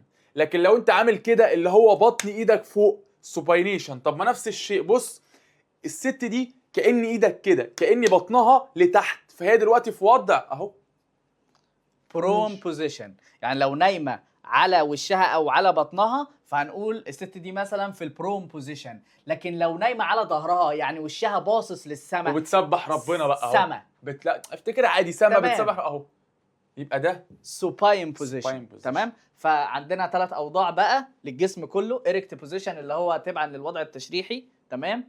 فعلا البيرسون ستاندينج erect واقف بشكل مستقيم. eyes والبالم اوف هاند facing forward، والارمز ار ستريت باي سايدز والليج والرجلين كلوزد متقاربين.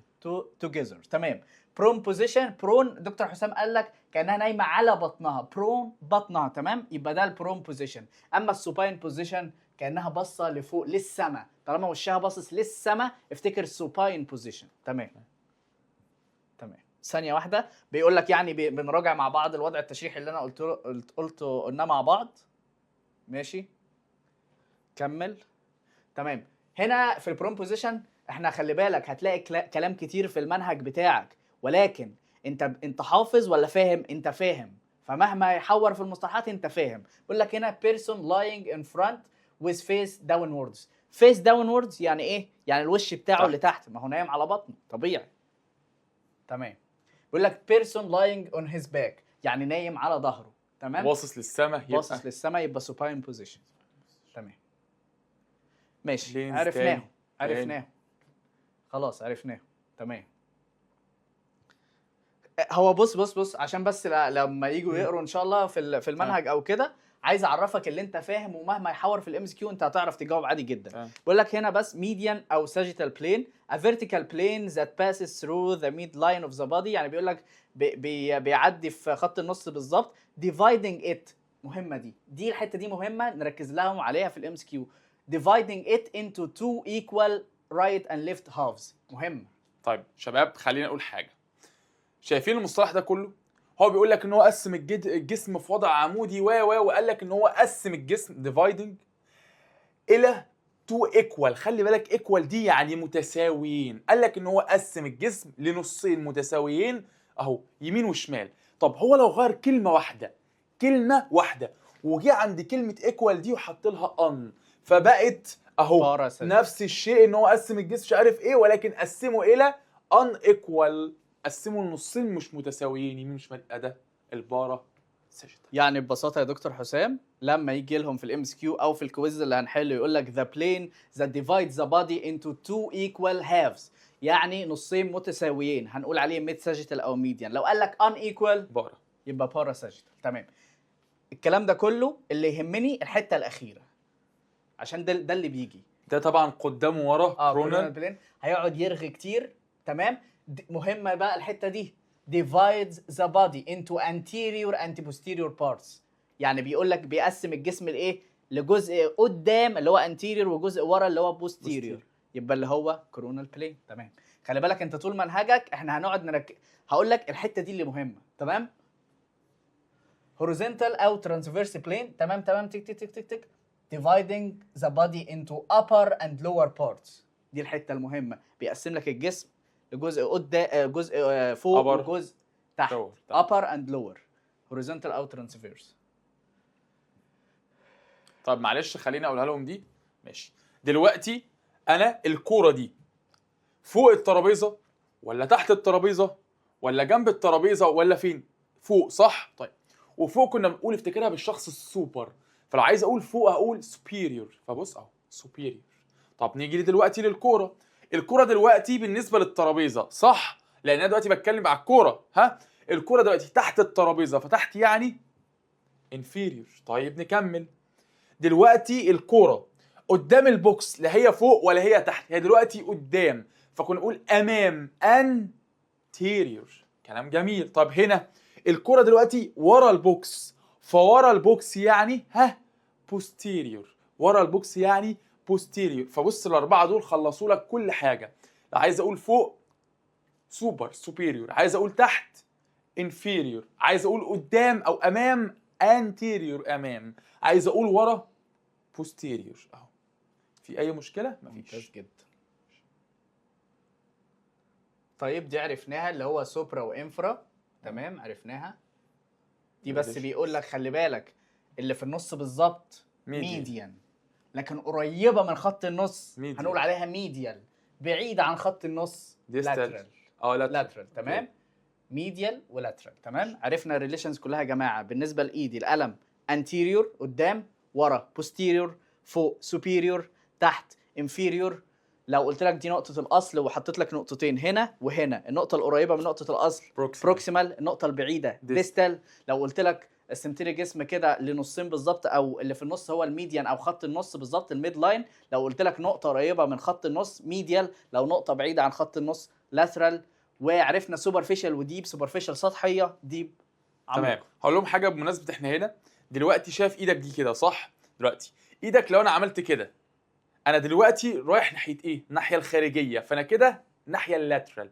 لكن لو عملت كده انا رايح ناحيه الميديان بلين، او اللي هو الساجيتال بلين، رايح للنص. فخلي بالك انا برضو ممكن اقول رايح ناحيه الخارجيه في اللاترال وكده ميديان. تمام.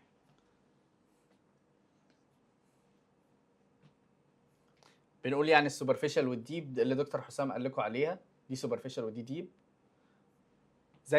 زي ما اتفقنا كل البي دي افات في الجروب. بروكسيمال قريبه، لكن بتكلم ديستال بعيده. ديستال تمام. هنا بقى ده الكلام. هنقراها مع بعض مجرد احنا فاهمين. مش اوعى يا جماعه حد يقعد يحفظ الكلام ده يقول لك ميديان ستراكشر ان ذا ميديان بلاي، ما تحفظش حاجه. يعني انا دلوقتي لو قلت لحد فيكم، انا موقفين اهو خالص مش بنعمل اي حاجه، بسال حد فيكم يعني ايه انتيريور قدام. طيب لو سالت حد فيكم يعني ايه كرونال بلين، المفروض يقول يا دكتور كرونال يعني قدام ورا. يبقى ده يا دكتور ده المستوى اللي بقسم فيه الجسم لنص قدام ونص ورا. هتلاقيه بيقولوا لك كده. يعني بص تعالى ثانيه واحده، احنا فين مش حاطط هنا الكرونال.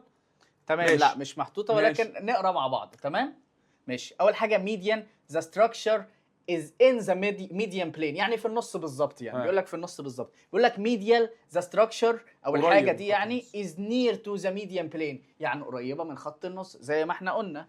lateral the structure is away from near to يعني قريبه من، away from بعيده عن. مهمه في الام اس كيو. تمام.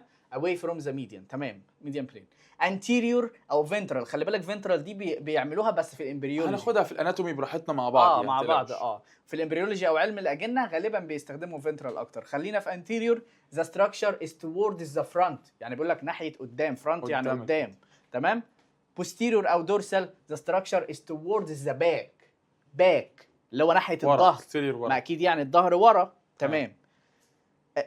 superior او cranial او كفالك، الحاجات دي برضو تستعملها في الامبريولوجي. تمام. the structure lies towards the head، يعني بيقول لك ناحيه الراس. ما هو الراس هي اللي فوق. superior فوق. inferior او caudal the structure lies towards the feet، يعني ناحيه الايه؟ القدمين. ما هو القدمين هم اللي تحت. تمام. mid point between two fixed ones، يعني هي في النص بالظبط، يعني between نقطتين. ثانيه عشان هم هنا ممكن يتوه في الحته دي بين ميديال وميدل. ميدل يا شباب خلي بالكم هنا في دبل ال. ده اولا بس عشان انت يعني لو انت مثلا مش واخد بالك، فهنا في دبل ال. هنا اصلا دول مفيش دبل ال، قصدي دبل دي ولا ايه. هنا في دبل دي، هنا مفيش دبل دي خالص. فاول ما تشوف دي كده ميدل. يعني ايه؟ يعني انا لو عندي A وعندي B، النقطه اللي في النص بينهم اسمها ميدل. طب تمام. لو انا عايز اقول النقطه دي النقطه البروكسيمال القريبه. طب لو عايز اقول دي النقطه الديستال، يبقى بص انا ممكن اقول دي كده البروكسيمال القريبه، دي اللي بينهم او في نصهم بالظبط، يبقى دي الميدل. طب دي الديستال البعيده خالص عن ايه. هو خلي بالك دكتور حسام بيكلمك بالنسبه لايه؟ بالنسبه للنقطه ايه. تمام. كانها نقطه الاصل يعني. تمام. طيب ماشي. بيقول لك proximal the structure is near to the trunk، يعني قريب من جذع الجسم اللي هي الحته دي. تمام. distal the structure is away from the trunk، يعني بعيد عن الجذع. تمام. superficial the structure is towards the surface، يعني السطح، يعني باتجاه السطح. حاجات معرفه نفسها، احنا بنقرا بس عشان نفهم مع بعض وخلاص، لكن احنا فاهمين. وفي الام اس كيو هتعرفوا تحلوا باذن الله. deep the structure lies away from the surface، يعني بعيد عن السطح، عميق. تمام. external او outer lies towards surface of a whole organ، يعني بعيده برضو او بالخارج. external او outer بالخارج يعني. تمام. internal او inner جوه، يعني بالداخل. the structure lies towards cavity of the whole organ. تمام. يعني جوه. تمام.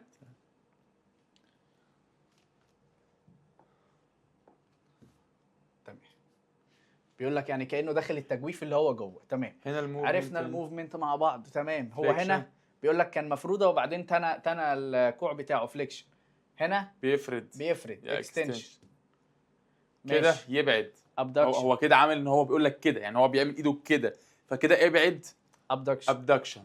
طب كده بيقول لك ان هو بيقرب ايده، يعني ايده كانت بعيده وبيقربها، فبيقرب اللي هو كانه بيقرب، فيبقى ادكشن. طيب هنا سيركمدكشن بقى يا شباب.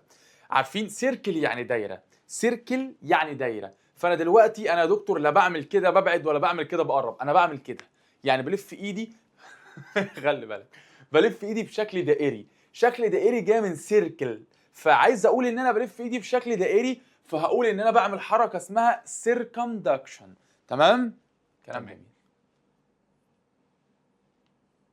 اه. اه طيب انت برو. لما تيجي سلم عليا ايه يا برو، برو. فاهم؟ برو لما تيجي تقول لحد ايه يا برو، عارف الشباب دلوقتي يقول لك ايه يا برو ويعمل كده، فاهم؟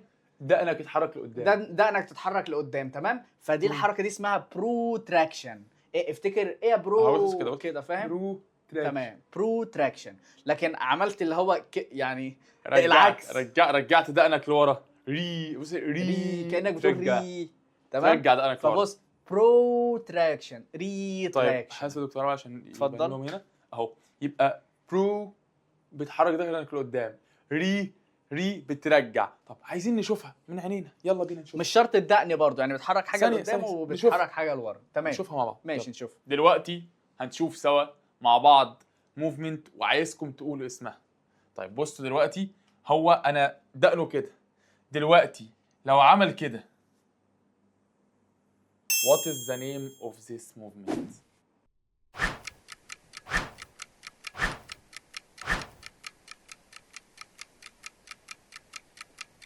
عرفتوا؟ عرفنا؟ برو تراكشن، برو تراكشن يا جماعه، عشان الدقن طلعت لقدام. تمام، يبقى تمام. برو. طب لو كده اهو العكس بقى. برجعها ري، يا بص كده برو، لكن كده ري. شباب بالمناسبه، بس هي الموضوع ده او برو تراكشن وري تراكشن لا ينطبق على الدقن فقط. انا برو تراكشن معناها ان حاجه لقدام اهو، ان انا الحركه، يعني انا مثلا لو دماغي كده اهي، لو عملت كده برو تراكشن لدماغي، لكن كده ري تراكشن لدماغي، كده برو تراكشن لدماغي، كده ري تراكشن لدماغي. فاهمين؟ تمام. نرجع تاني للباوربوينت بتاعنا، تعال نكمل بقى كده الموفمنت بتاعتنا بسرعه. بص الحركه دي بقول لك ان انا ايدي كانت كده لفتها خليتها بالشكل ده، ايدي كانت كده لفتها خليتها بالشكل ده، خليتها كده بالشكل ده، يبقى كده برونيشن. لكن لما ايدك تبقى بالشكل ده، خليها بالشكل ده، يعني ايدي كانت كده وخليتها كده، خليتها في الوضع اللي بعمل فيه سبحان الله. تاني، ايدي كانت كده لفتها خليتها كده، عارفين اللفه دي كده اسمها سوباينيشن. طب عندنا حاجه كمان، عندنا حاجه كمان ما قلناش قبل كده. قال لك بص، شايف، عارف لما بتيجي تلعب ببطن رجلك كده، اللي هو ببطن رجلك كده، اللي هو اللي جوه كده، الحركه دي اسمها انفيرجن. يعني بتلعبها لجوه، اللي هو بطن رجلك لجوه، افتكرها كده ان لجوه، ان يعني اصلا داخلي، افتكرها كده انفيرجن. عكسها لما باجي العب لبره، اي فيرجن، اللي هو العبها بوش رجله. فانت لعبه بطن رجلك بتلعب لجوه فان فيرجن، لكن بتلعب لبره اللي هو بوش رجلك، افتكرها كده من اكزيت، بره او حاجه خارجيه، او بكانك بتخرج حاجه خارجيه. احلى حاجه محسسني ان هم شايفين رجلك اه دلوقتي. صح، تصدق فاهم؟ بس عادي عادي، اعتبروا رجلي اهي، انتوا رجلي يا اكيد شباب متخيلين. اهي. بص كده كده اهو بطن الرجل انفيرجن، كده بوش الرجل اي فيرجن. والرجاله بيلعبوا كوره فاهمين الكلام ده كويس. تمام. طيب احنا كده خلاص اهو كل الموفمنت تاني. بيجي بقى كده يشرح لك بقى، خلي بالك ان هو في الام سي كيو مش هيجيب لك رسمه، في الام سي كيو هيجيب لك كده، يعني بص هيبقى عامل كده بالظبط يا شباب. في الام سي كيو هيبقى عامل لك كده، مشخبط مثلا على الكلمه دي كده، او مش جايب لك الكلمه، جايب لك اختيارات. هيقول لك the approximation of two surfaces with bending of joint. ولكن يا دكتور حسام بعد اذنك، التعريفات اللي جايه كلها في كي ووردز او كلمات مفتاحيه شفتها في الام سي كيو، يبقى تختار الحركه ما احنا دي. كده هندربهم على فكره الكلمات بالظبط. المفتاحيه. ما احنا دلوقتي بقى فليكشن، ايه الكلمه المرادفها او ايه الكلمه اللي بتدي معنى كده؟ بيندنج. الله ينور عليك، لان بيندنج معناها تتني، فشفت كلمه بيندنج في الام اس كيو بيسالك عليها، غالبا بيكون قصده فليكشن. تاني تمام. هنا بيقول لك ايه؟ هنا بيقول لك تقريب سطحين ببعض. مش انا لو ايديا كده، ده ايدي سطح وادي سطح، بيقول لك عمليه الفليكشن دي ان انا بقرب سطحين لبعض وبتني فيها الجوينت. يبقى فعلا الفليكشن اهو، انا بقرب سطحين لبعض وبتني فيها الجوينت اللي هو المفصل. فيها مشكله؟ ما اعتقدش فيها اي مشكله. طب نشوف اللي بعدها. فهنربط كلمه bending بكلمه لان friction. كده كده فليكشن معناها ثاني. طيب تمام. نيجي الاكستنشن. extension the return back from flexion، يعني اللي انت ترجع من الفليكشن وانت تاني with straightening. الكلمه دي هي الكي وورد ونعلم عليها. احنا طول ما احنا ماشيين في المنهج هنعلم على الكي ووردز. تمام. اكستنشن اللي هو فرد اهو، قال لك فرد. طب عندي هنا فليكشن معناها يتني، معناها قال لك تاني. bending. فاحنا كده هنربط عشان لما نحل الكويز دلوقتي مع بعض هنربط كلمه فليكشن ببندنج اللي هو تتني، ونربط كلمه اكستنشن بستريتنينج. اصلا حاجه ستريت يعني حاجه مستقيمه، فستريتنينج تفرد اللي هو اكستنشن. تمام. كلام محترم.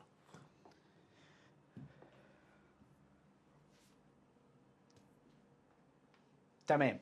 كلمه adduction بيقول لك is movement apart away from the median plane.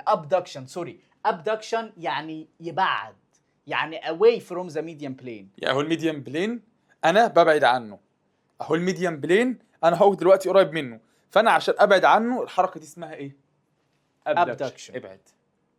adduction بقى نفس التعريف بس towards the median plane، يعني في اتجاه خط النص. انا يعني ايديا اهو عايز اقربها، اهو الميديان بلين ايديا اهو عايز اقربها ليه، اهي الحركه دي اسمها ادكشن.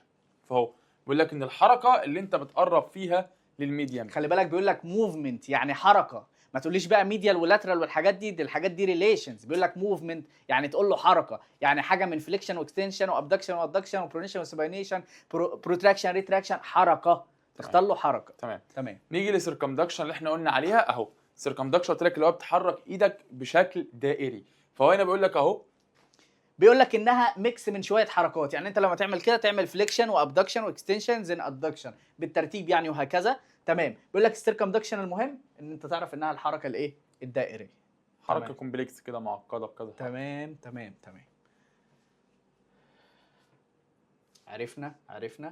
عرفنا كل الكلام ده. بروتراكشن لقدام to move apart forward يعني لقدام. تمام. فعلا احنا بنحرك هنا الجو قدام كده. ريتراكشن to move apart backward يعني لورا. تمام. تمام.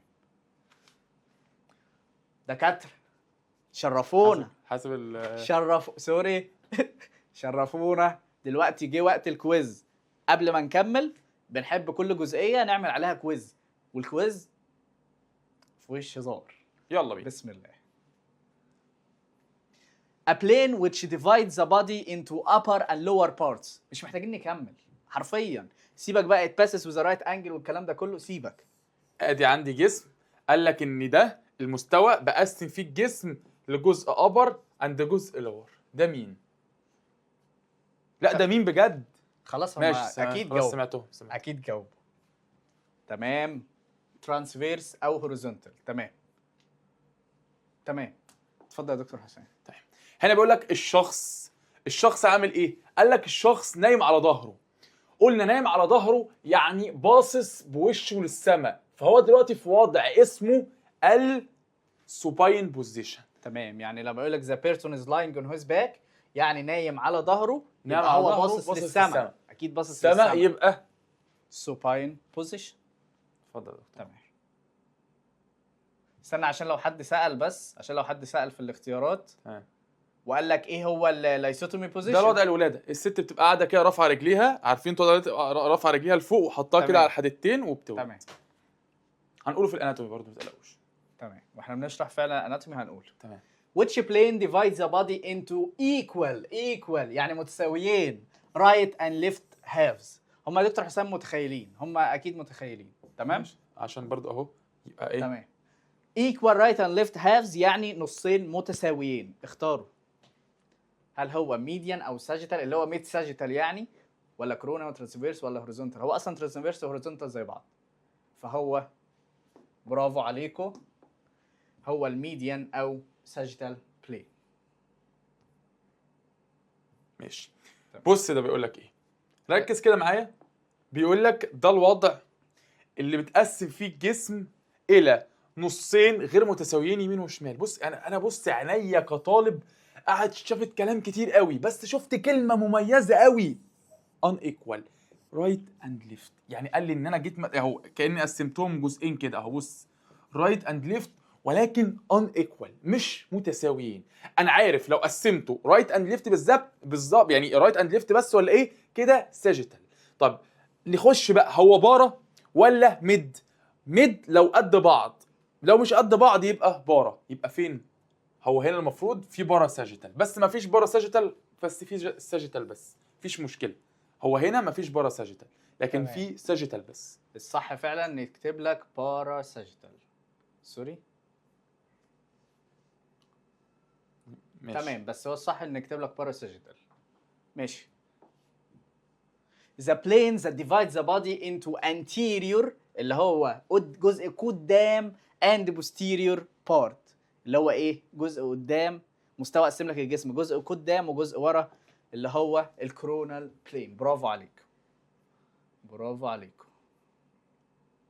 طيب بص رقم 6 بيقول لك ايه؟ بيقول لك ان ده مستوى قسمت فيه الجسم. اقرا لهم السؤال برضو. ماشي. تمام. The plane that divides the body into superior اللي هو upper يعني جزء فوق، وانفيريور اللي هو جزء تحت. يعني قسمت الجسم لجزئين، جزء فوق وجزء تحت. احنا قلناها قبل كده مره، بس الفرق ان هو هنا قايل لك ايه؟ بدل upper قايل لك superior، بدل lower قايل لك inferior. واحنا عارفين superior يعني فوق، inferior يعني تحت. مفيش مشكله. تمام، يبقى اللي هو ده transverse او horizontal plane. The correct anatomical position اللي هو الوضع التشريحي الصحيح includes all except يعني يتضمن الآتي ما عدا. يعني احنا هنختار الغلط، كل ده صح ما عدا حاجة. تمام. standing erect ايوه ده ضمن الوضع التشريحي صح. arms by the side يعني الأذرع بتاعه دراعاته في الجناب ايوه صح. palms facing forward palms facing backwards يعني هل باطن او راحة الايد بتاعه facing backwards يعني لورا ولا لقدام؟ لا ده facing forward، يبقى ده الغلط. حتى اخر حاجة eyes looking forward يعني عيونه باصة لقدام. تمام ده صح، فكله صح ما عدا سي. المفروض palms facing forward مش backward. ماشي. رقم 8 ماشي. رقم 8 بيقول لك ان ده البوزيشن اللي الجسم او الانسان بيكون فيه نايم على ظهره ووشه بيكون باصص لفوق. تاني اهو، نايم على ظهره وبوشه باصص للسماء اللي هو supine position. انا بس عشان يكونوا شايفين السؤال كويس، بيقول لك the position when a person is lying on his back. تمام، اللي هو نايم على ظهره with face upward وشه باصص يعني لفوق. وشه باصص لفوق. تمام supine position. الله. The position when a person is lying on his abdomen يعني المعدة بتاعته. تمام، بطنه يعني. تمام، بطنه يعني بيقول لك نايم على بطنه with face downwards. ما طبيعي نايم على بطنه اكيد وشه لتحت للارض يعني. تمام، فهو البروم بوزيشن اللي هو عكس السوباين بوزيشن. تمام. رقم 10. الله. رقم 10 بيقول لك ايه الترم او المفهوم اللي بيوصف معنى near to the trunk اللي هو حاجه قريبه. مش فاكرين يا شباب؟ ده كده اهو، ده كان بيبقى الدراع. كنت بقول لك ان دي كده النقطه مثلا بتاعت الترانك اللي انا بحدد من عليها، وكان عندي هنا A وكان عندي هنا B. كان عندي النقطه القريبه للترانك كان اسمها بروكسيمال. النقطه حاول تسيب مسافه سنه يا دكتور حسام عشان يقدروا يشوفوا هنا يعني. ماشي، نقربها لكم خالص اهو عشان الدكتور عمرو قال ان هي كانت واضحه هنا. فادي اهو، ده كده اهو. لو كان عندي دي النقطه بتاعت الترانك اللي انا بعاير عليها، وعندي نقطه هنا مثلا اهو دي النقطه A، وعندي نقطه هنا اللي هي النقطه B. النقطه A قريبه للترانك فكنت بقول عليها ان هي البروكسيمال، لكن النقطه B بعيده عن الترانك فكنت بقول عليها ان هي الديستال. مفيش فيها اي. الكي بوينت في السؤال ده near to ذا ترانك قريبه من، فهي البروكسيمال. لو قال لك away from يبقى هو قصده على الديستال. تمام، هنا البروكسيمال. تمام، مره واحده. ماشي تمام.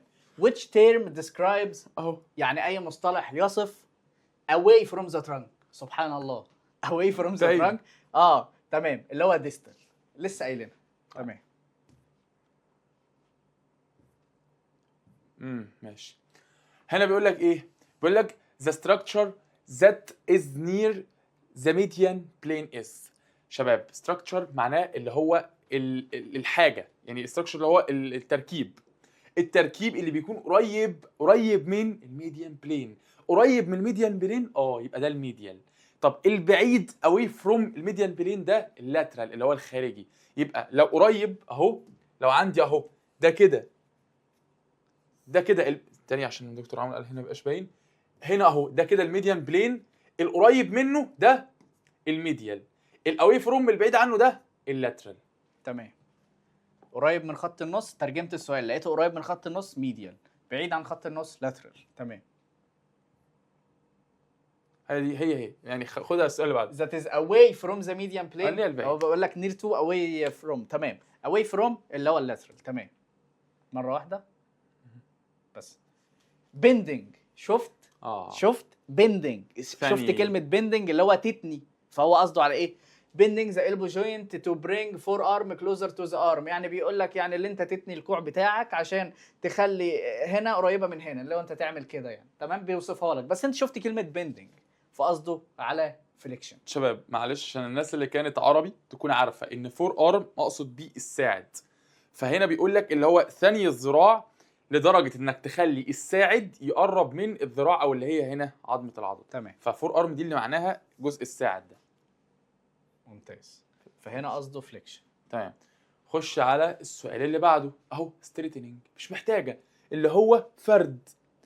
بيقول لك بتفرد الني جوينت اللي هو مفصل الركبه، ني يعني ركبه، جوينت يعني مفصل، بتفرد مفصل الركبه بعد ما كنت تانيها. يعني انا كنت تاني ركبتي وبعد كده بفردها. الفرد دي عمليه اسمها بتاعت او الموفمنت اسمها اكستنشن. كلام جميل. تمام. فهو حرفيا الام اس كيو بامتحاناتك عباره عن كلمات مفتاحيه، دي احنا هنوجهك ليها باذن الله سبحانه وتعالى. moving the arm يعني تحرك دراعك away from the median plane، يعني تحرك دراعك بعيدا عن خط النص. ابعد. خلي بالك moving يعني عايز حركه. تمام. abduction. طب لو قال لك near to adduction. ثانيه. تمام. بيقول لك البوزيشن اللي الانسان بيكون، يا لهوي ده بالظبط كانه بيوصف لك اللي احنا كنا لسه بنقول في الاول خالص اللي هو الوضع التشريحي للجسم. بيقول لك الوضع اللي بيكون في الانسان واقف مفرود وباصص لقدام ودراعاته جنبه والبالم اوف هاندز بتكون باصه لقدام. تعال نقرا كده. بيقول لك the position when a person is standing straight facing forward، يعني بيكون واقف اول حاجه standing straight يعني واقف كده اللي هو مستقيم، وبيكون facing forward يعني باصص لقدام اهو. وبيقول لك ايه؟ بيقول لك ان arms at the side يعني ايده جنبه، وبيقول لك ان بالم اوف هاندز بيكون باصص لقدام. ده الوضع كان اسمه ايه؟ الوضع التشريحي اللي هو الاناتوميكال بوزيشن. كلام جميل. الام اس كيو كله يا جماعه هتلاقوه برده طبعا على الجروب، وهنعمل ام اس كيوز اضافيه في الجروب باذن الله سبحانه وتعالى. تمام. طيب عايزين بقى ندخل مع بعض دلوقتي على الالوان. ده جزء مهم جدا من الاساسيات واللي هتتكرر معاك. تمام. نعرف مع بعض لون كده. تمام. اول لون معانا يا جماعه هو الاريثرو. اريثرو يعني احمر. لما اقول لك اريثرو احنا دلوقتي بنحول للغه اللاتينيه او اليونانيه. تمام. عشان لما نشرح كل المواد تكون فاهم كل حاجه. اريثرو يعني احمر. تمام. هتقابلها فين اريثرو دي؟ لما اقول لك سايت سيل طبعا يعني خليه، سايت برضو خليه، سايت اللي هي الحته دي. لما اقول لك اريثرو سايت معناها ايه؟ معناها بتساوي ار بي سيز يعني الريد بلاد سيلز اللي هو خلايا الدم الحمراء. فلما اقول لك اريثروسايتس او ريد بلاد سيلز هي معناها خلايا الدم الحمراء. عشان ثانيه واحده، احنا لو عملنا كده، بص احنا لو عملنا كده هيقول لك ان اريثرو احمر، اريثروسايتس هي خلايا الدم الحمراء، اريثرو احمر وسايتس خلايا، بتساوي برضو كلمه ايه؟ ريد بلاد سيلز. اعرف الحاجات دي مهمه جدا عشان احنا هنتعلم دلوقتي ازاي نقرا تحاليل. اي حد من قرايبك يجي يقول لك اتفضل يا دكتور صح اقرا لي التحليل ده، هتقول لنا ايه؟ لا عايزك تقراه بمجرد لحظه. هنعرف دلوقتي المهارات دي. اريثروسايتس معناها خلايا الدم الحمراء، اريثرو احمر. تمام. خلي بالك اي كلمه اقول لك اريثروفيل، فيل دي معناها صبغه PHIL. تمام. PH بتتنطق F برضه. اريثروفيل صبغه حمراء، وهكذا. اي كلمه زي كلوروفيل خلي بالك بتاعت صبغه النباتات الخضراء بيقول لك صبغه خضراء. هنوصل لها دلوقتي. عايزين نرجع بس كده. خلاص خلصنا اول لون اللي هو الاحمر. نيجي للون اللي بعده وهو الاصفر. زانسو معناها اصفر. طب هستفيد منها في ايه؟ قال لك والله بيبقى عندي كده مرضى واولها ايه يا دكتور حسام؟ اكس. تمام، او اولها اكس يا جماعه. خلي بالك ان هي زانس ولكن اولها اكس. المهم انا الفكره عندي في ايه؟ لو انا عندي مثلا مريض ايديه صفرة، ايديه يعني فيها الصفار، لو عايز اوصف ايده هقول ايه؟ والله ناس كتير قوي بتعمل لما بتروح تعمل وشها يقول لك انا اعمل ايه؟ اعمل ديرما. فديرما دي مشهوره عندكم، او يعني انت لسه ما خدتش بقى ان ديرما والديرمس بقى وطبقات الجلد وهكذا، ولكن انتوا عارفين ديرما يعني جلد صح؟ يقول لك انا راح اعمل هنشرحها ديرما. باذن الله. هنشرحها بالتفصيل ان شاء الله. يقول لك انا راح اعمل جلسه ديرما ومش عارف ايه ديرما بين وحاجات كده. فلو عايز اقول ان دي صفرة هقول، ما انا عارف ان اصفر يعني زانسو، وديرما اللي هي تخص الجلد فهقول زانسو ديرما. وزي ما دكتور عمرو قال لكم ان فيل معناها صبغه، فلو عايز اقول الصبغه الصفراء زانسو. زانسوفيل افتكروا، اريثرو احمر، زانسو اصفر. تمام. اللون اللي بعده هو الكلورو اللي هو الاخضر، بس خلي بالك كلورو اخضر انت عارفها اصلا اللي هي الكلوروفيل اللي هي صبغه النباتات الخضراء بالظبط. تمام. فبيقول لك الصبغه الخضراء اسمها كلوروفيل يعني تمام، فكلورو اخضر تمام. سيانو بقى، الصيانو ده اللي هو اللون الازرق، بشوفه فين؟ واحد غرقان، واحد اتشنق، اللي هو يعني بتشوف انه واحد مزرق كده، دي مزرق عنده مشكله عامه يعني. فلو انت عاوز توصف ايديه هتقول ايه؟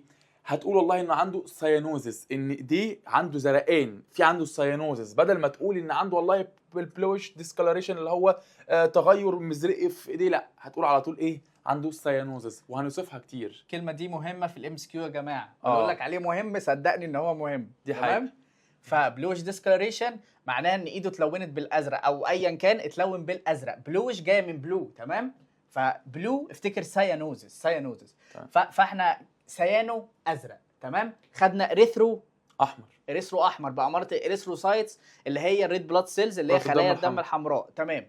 خدنا زانسو اصفر تمام. خدنا كلورو اخضر. خدنا سيانو ازرق. ميلانو اسود. عارفين يا جماعه الميلانوسايت؟ قلنا سايت يعني خليه، فميلانوسايت هي الخليه بتاعه الميلانين تمام. الميلانوسايتس دي او صبغه الميلانين بتلاقيها فين؟ نلاقيها مثلا في الشعر تدي لون الشعر، نلاقيها في العيون بتاعتنا تدي لون العيون، نلاقيها في الجلد تدي لون الجلد وهكذا تمام. عارفين يا شباب ليه مثلا واحد يكون اسمر عن التاني وواحد ابيض عن التاني؟ الفرق بيبقى في الميلانوسايت او صبغه الميلانين. صبغه الميلانين حتى هي اللي بتخليه اسمر. يعني انا مثلا اسمر من دكتور عمرو شويه، دكتور عمرو اسمر مني. الاسمر فينا هو اللي عنده ميلانين اكتر، فالميلانين افتكرها بيه ان هو يكون الاسود، فميلانو يعني اسود، افتكرها على طول كده بالميلانين. تمام. وليه بقى يا دكتور حسام الناس عينيها مختلف؟ يعني في عين لون بني، ليه اسود، ليه خضراء؟ بلاش نقولها لهم دلوقتي ونخليها حضرتك نخليها في السكن. في السكن تمام كده كده هتقال في المحاضره بتاعت يعني يعرفوها انها مترتبه على كميه الميلانين في العين. تمام. طيب معلش نرجع اخر حاجه. لازم نرجعها الاول قبل ما ندخل على الكويز. احنا اصلا الابيض مش محطوطه، يعني ابيض مش باينه. مش باينه، فنخليها نقولها ورا.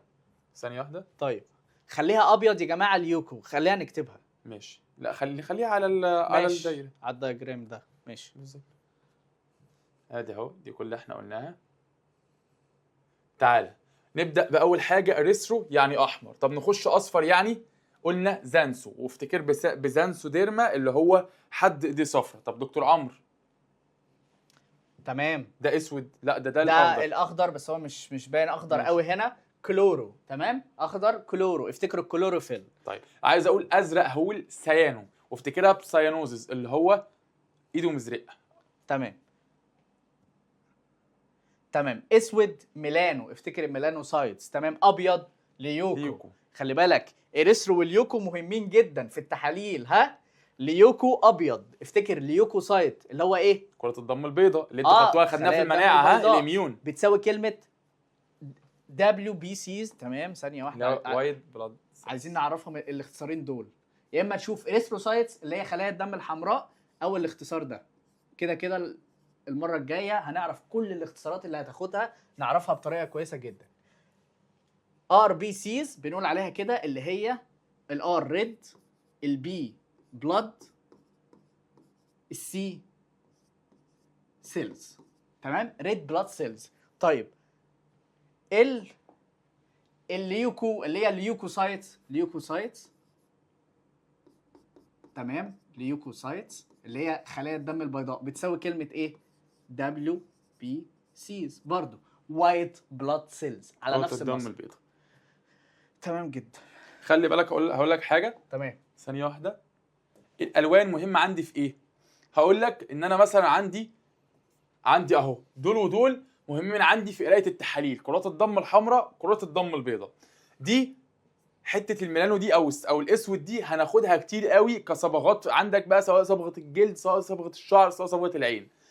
السيانو دي مهمه عندك جدا جدا جدا في السيمتومز او الاعراض. هيجي لك كتير قوي يقول لك مريض عنده سيانوزز. يعني ايه مريض عنده سيانوزز؟ مزرق. طيب مهم عندك برضو كلورو. لا هو كلورو يعني مش هتاخدها كتير قوي، مش هتقابلها كتير في الطب، ولكن اديك عرفتها ان كلورو يعني اخضر، عشان برضو مش في حاجه انت مش عارفها. طب نيجي لزانسو. زانسو برضو هتقابلها في المرضى اللي هم عندهم مشاكل صحيه، يجي يقول لك المريض ده عنده زانسو ديرما، فممكن يكون عنده مشاكل في ايه؟ تمام، في الكبد بتاعه مثلا لانه عنده الصفرة. تمام، فدي بتبقى مصفره. تمام، كلام جميل. يبقى كده خلاص عرفنا كل الالوان، مفيش فيهم اي مشكله. تعال نخش على الكوزات.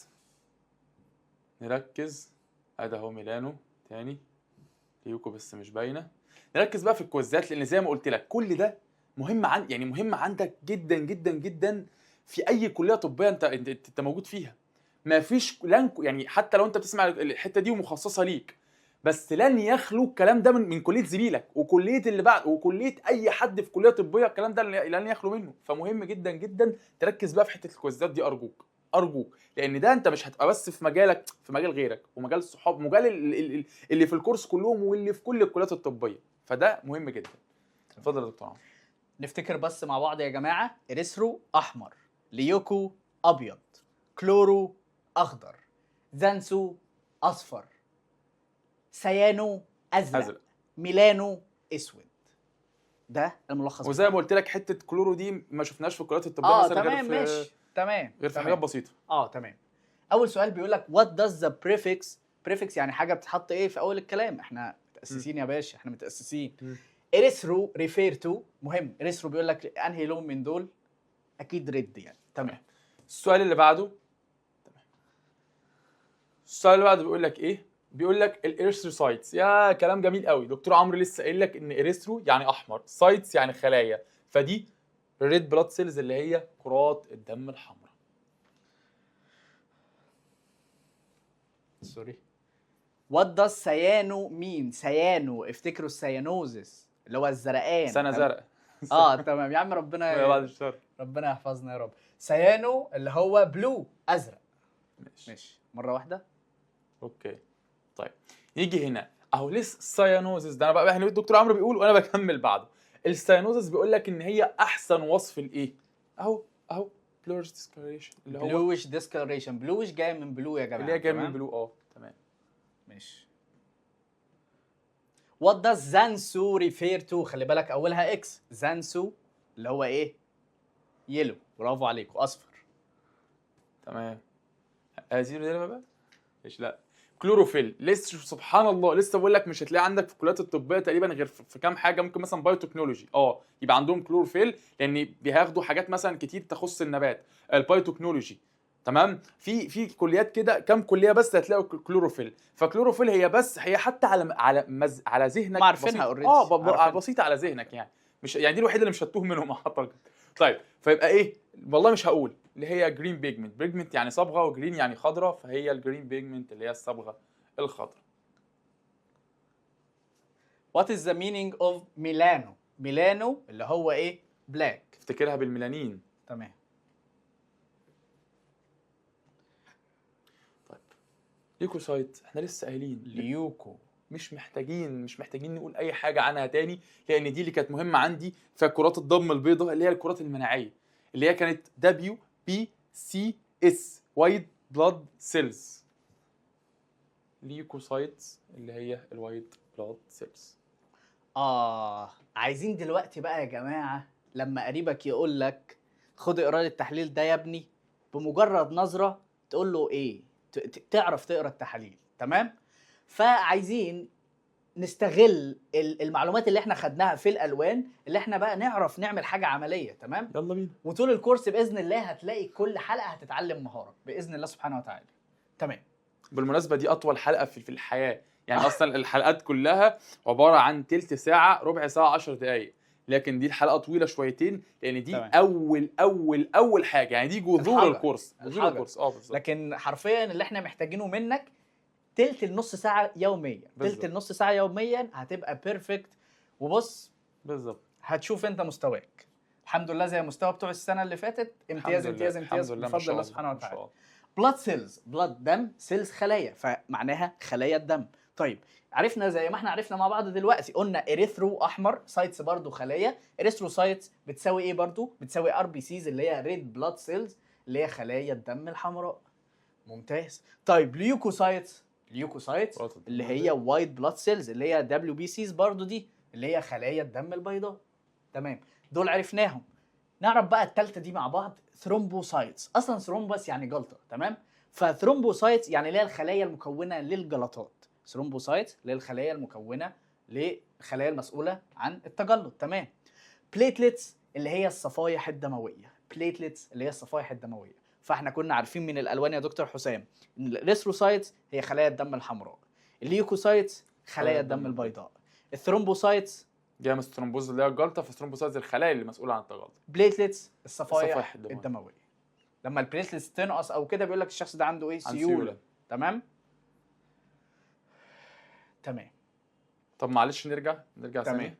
بصوا اقول لكم حاجه يا شباب، انا ايه الفكره بقى؟ يعني انا دول مثلا ليهم حجر الاساس معايا في قراءه تحاليل عندي، اللي هي بيبقى حرفيا اللي هي بيبقى اسمها سي بي سي. وكده كده برضو بالنسبه للمصطلحات والاختصارات دي هناخدها برضو في فيديو لوحده. السي بي سي اللي هي كومبليت بلاد كاونت، اللي هو يقول لك انا عايز اعمل صوره دم كامله.